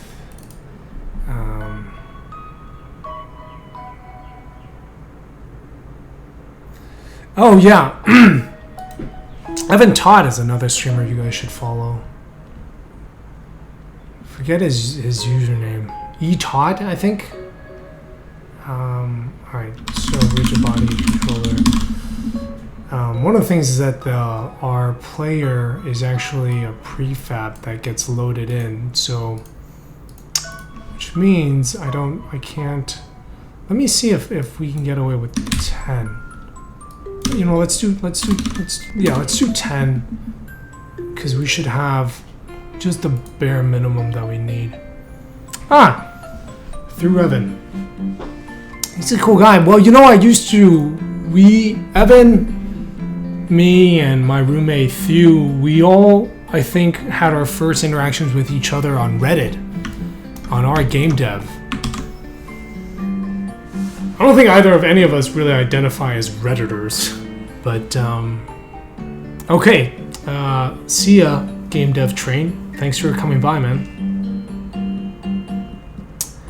But I feel like indie games and our game dev isn't quite the community center it used to be.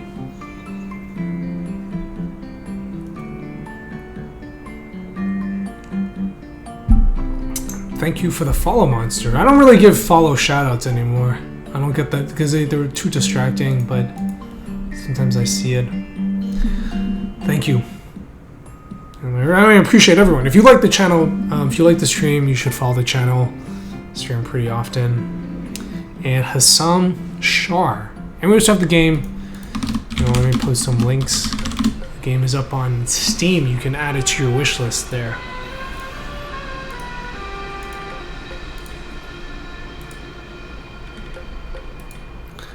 Hassam, how did your exam go? If I recall correctly, you said you were studying for finals. Oh! Is that, interesting. Ha! I think Arthur, it's the second one is going through though. It's working on the first one, but not the second. It's like not when it's back face. I'll take a screenshot.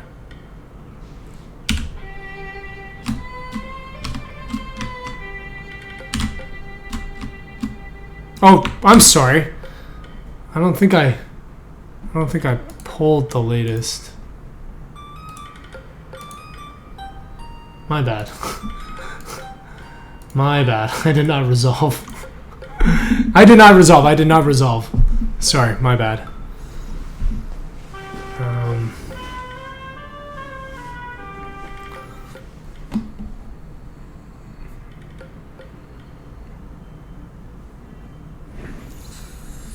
They all went well, and my last one is on Friday, and then it's spring break. Party.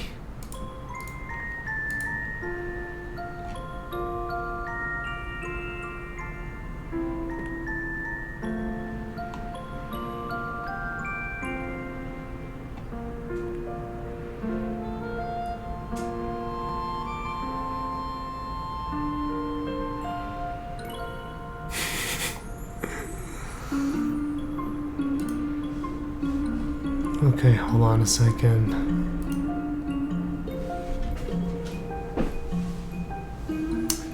No, it's because I have everything checked out, so it's just that I don't resolve it. I did watch the history of Japan, so it's I have it checked out, and then I pull the latest, and then it doesn't. Then I get the conflicts. So, but the thing for me is like I gotta revert unchanged files, and I have like 8,000 files checked out. So I've been using Perforce for like 2 years, and it still screws me up.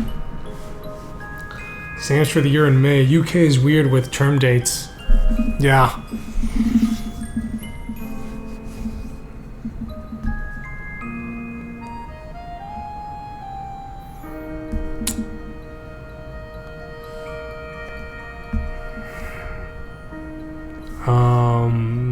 One thing with if you're using Perforce is be careful if you do a sound library. Like one time there was this Unity sound library on sale, and so I picked it up. It was like $10, 200 sounds, and it's come in handy. I figured I'd use it not for the final game, but when I'm working on stuff. And most of the time, most of it you're not using. But then you accidentally like add your entire folder, and all of a sudden you've got 2,000 new files. Not anymore. You really know that Git LFS. Not sure what Git LFS is actually. Oh yeah. When I started, I was using GitHub, and I had well, first of all, I screwed up the project a bunch of times with the command line. And then also, they had a limit. It was like you couldn't push files larger than 100 megabytes, and some of my scenes were larger than 100.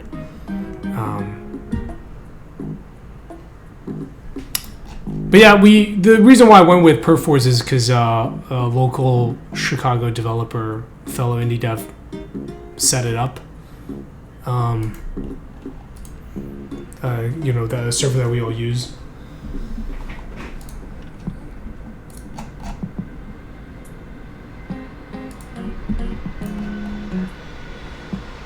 Oh, okay. Oh, interesting. Well, then I guess it's... Yeah. With version control, it's like I always say I used to hate version control, and then I realized I just hate Git.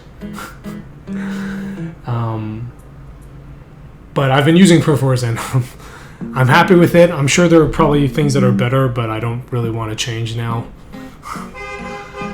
I know how to work with it. It's the devil I know. Yeah, we have some like weird problems. Like there are some files that have this invalid serialization header. Don't know how to fix it, but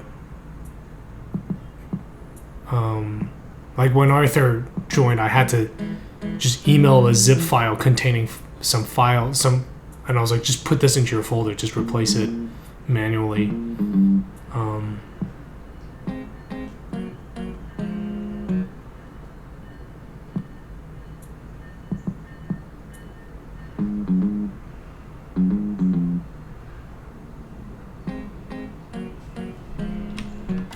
Oh, damn, looks good. Yeah, it is fixed. Never mind. I hadn't checked it out. Looks good. The background artifact is gone. And let's take a look at... Let me just check what my... Alright, Mad Triangle. I will see you later. Alright, so we've got portal recursion set to 10. Obviously, if that is enough, then...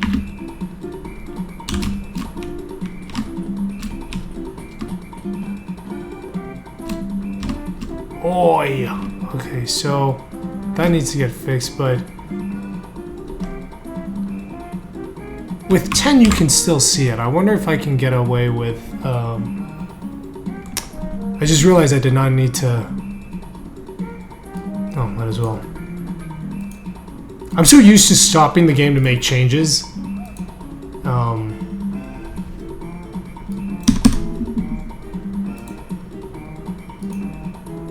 And then I realized I can totally just do it at runtime. That is possibly. I'd have to. It's like it has to do with the portals are not lined up perfectly at the moment, but it's an easy fix.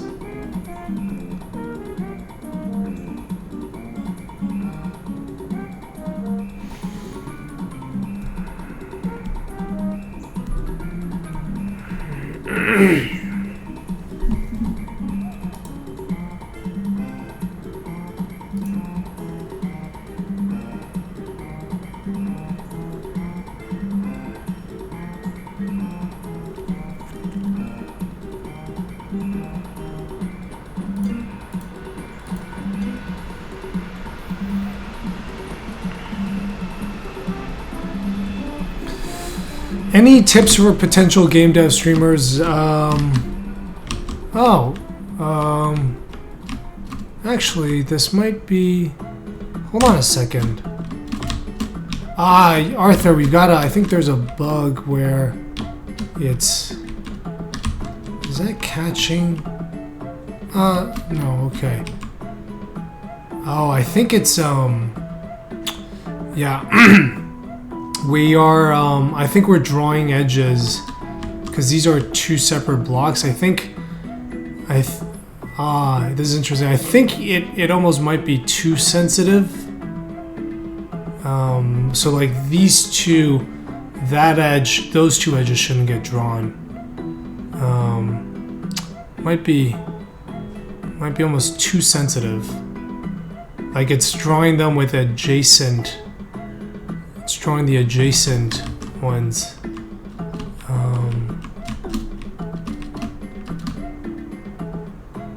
Yeah, I think that's what it's doing. It's picking up. Yeah, that shouldn't be a bad tough fix. Well, you want to have a consistent schedule, but it's just a matter of figuring out when. Like I'd say, don't set a schedule right away, and just kind of go with when you think it.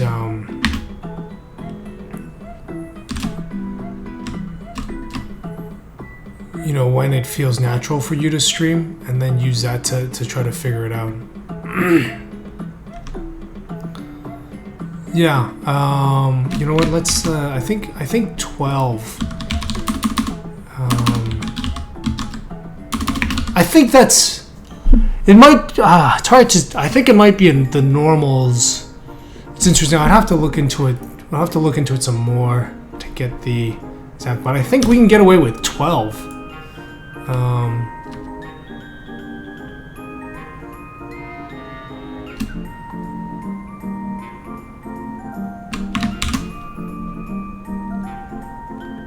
Let's do 13.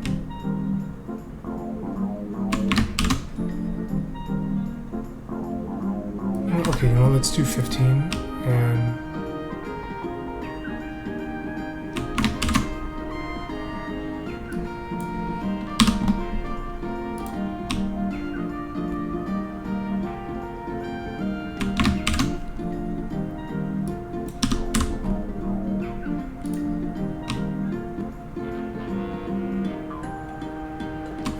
I think there will always be a little bit. Let me see if I can do 25. Yeah, at 25 it becomes not noticeable at all. But I think we can make the room a little bit bigger and get away with. So right now it's like, it's 25.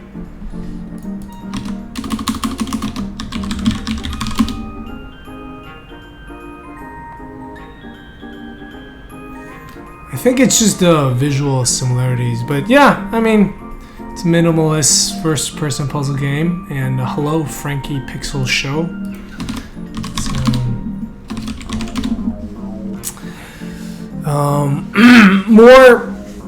More exterior architecture, I suppose.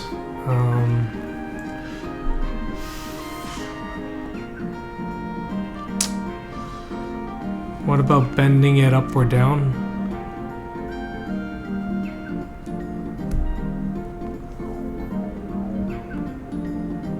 I'm not sure what you mean by bending it up or down. Yeah, I guess, yeah, it is a bit like antechamber.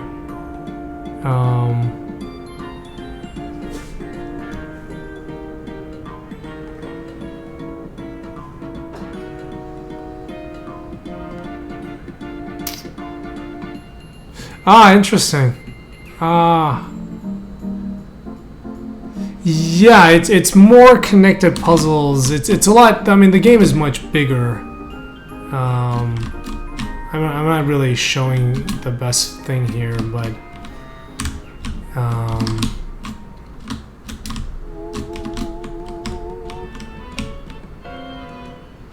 you know what it is? It's just because it's yeah. You see, okay. Yeah, no, that's just because the geometry is overlapping and it's catching all of this.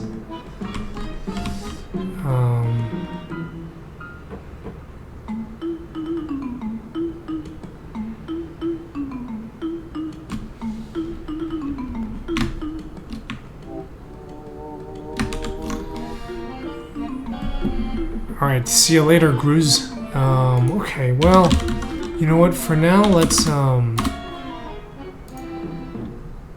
yeah, I think it's like with 23.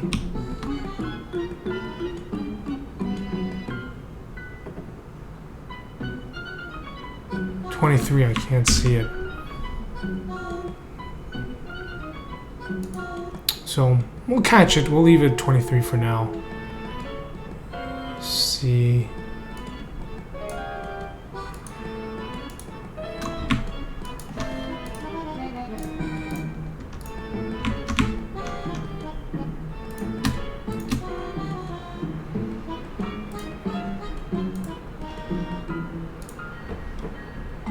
This looks cool though, I'm super excited about it. Alright guys, it's 5 o'clock. I've been streaming for 4 hours and 12 minutes. And yeah, well, Frankie, I'm gonna give you, there's some links to GDC Talk and Polygon, and that'll give you more information about what the game is about. I'm going to wrap up the stream, and I stream pretty often, so hit me up if you have more questions. As always, huge thanks everyone for hanging out and supporting development. You're all awesome. Let's see. You know what? Today, Jessica Mack is streaming. Jessica is another shader wizard. So yeah, I mean, we'll play with it, but all I'm saying is like 23 with what I have right now is what there's no visual popping. We could do with some visual popping, but anyway, okay, I'm gonna host Jessica Mack. I am going to and Frankie. So I don't know if I did this already, but we've got a Steam store page. So yeah. If you like the stream, you should follow the channel.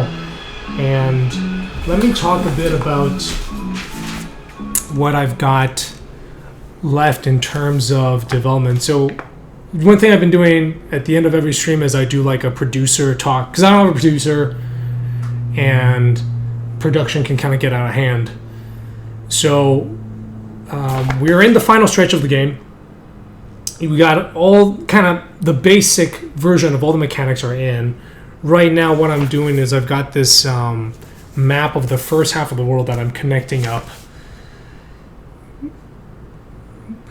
After this is done, and the little bugs here and there, then I got to connect up for the second half. I'm hoping to have the entire game, a rough draft of the whole game done by end of this month.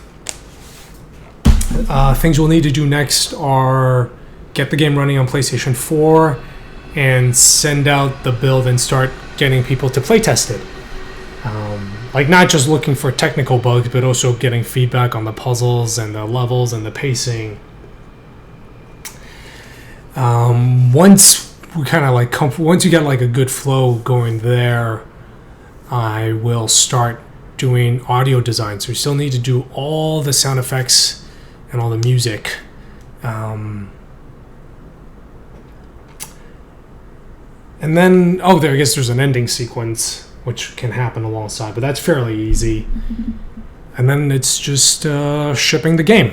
So that is the plan. Okay, thanks everyone for hanging out. I'm going to send you all to Jessica Mac's stream. And I will catch you all later. Mr. Hasselhoff, I'll probably be on in the evening again. So, alright, bye everyone. And how scary is it to see the end of development approach? It's scary. I've been working on the game for 4.5 years now. So, it's like for the last 4.5 years, my life has just been about Manifold Garden. So, it's scary, but I'm kind of looking forward to doing something different.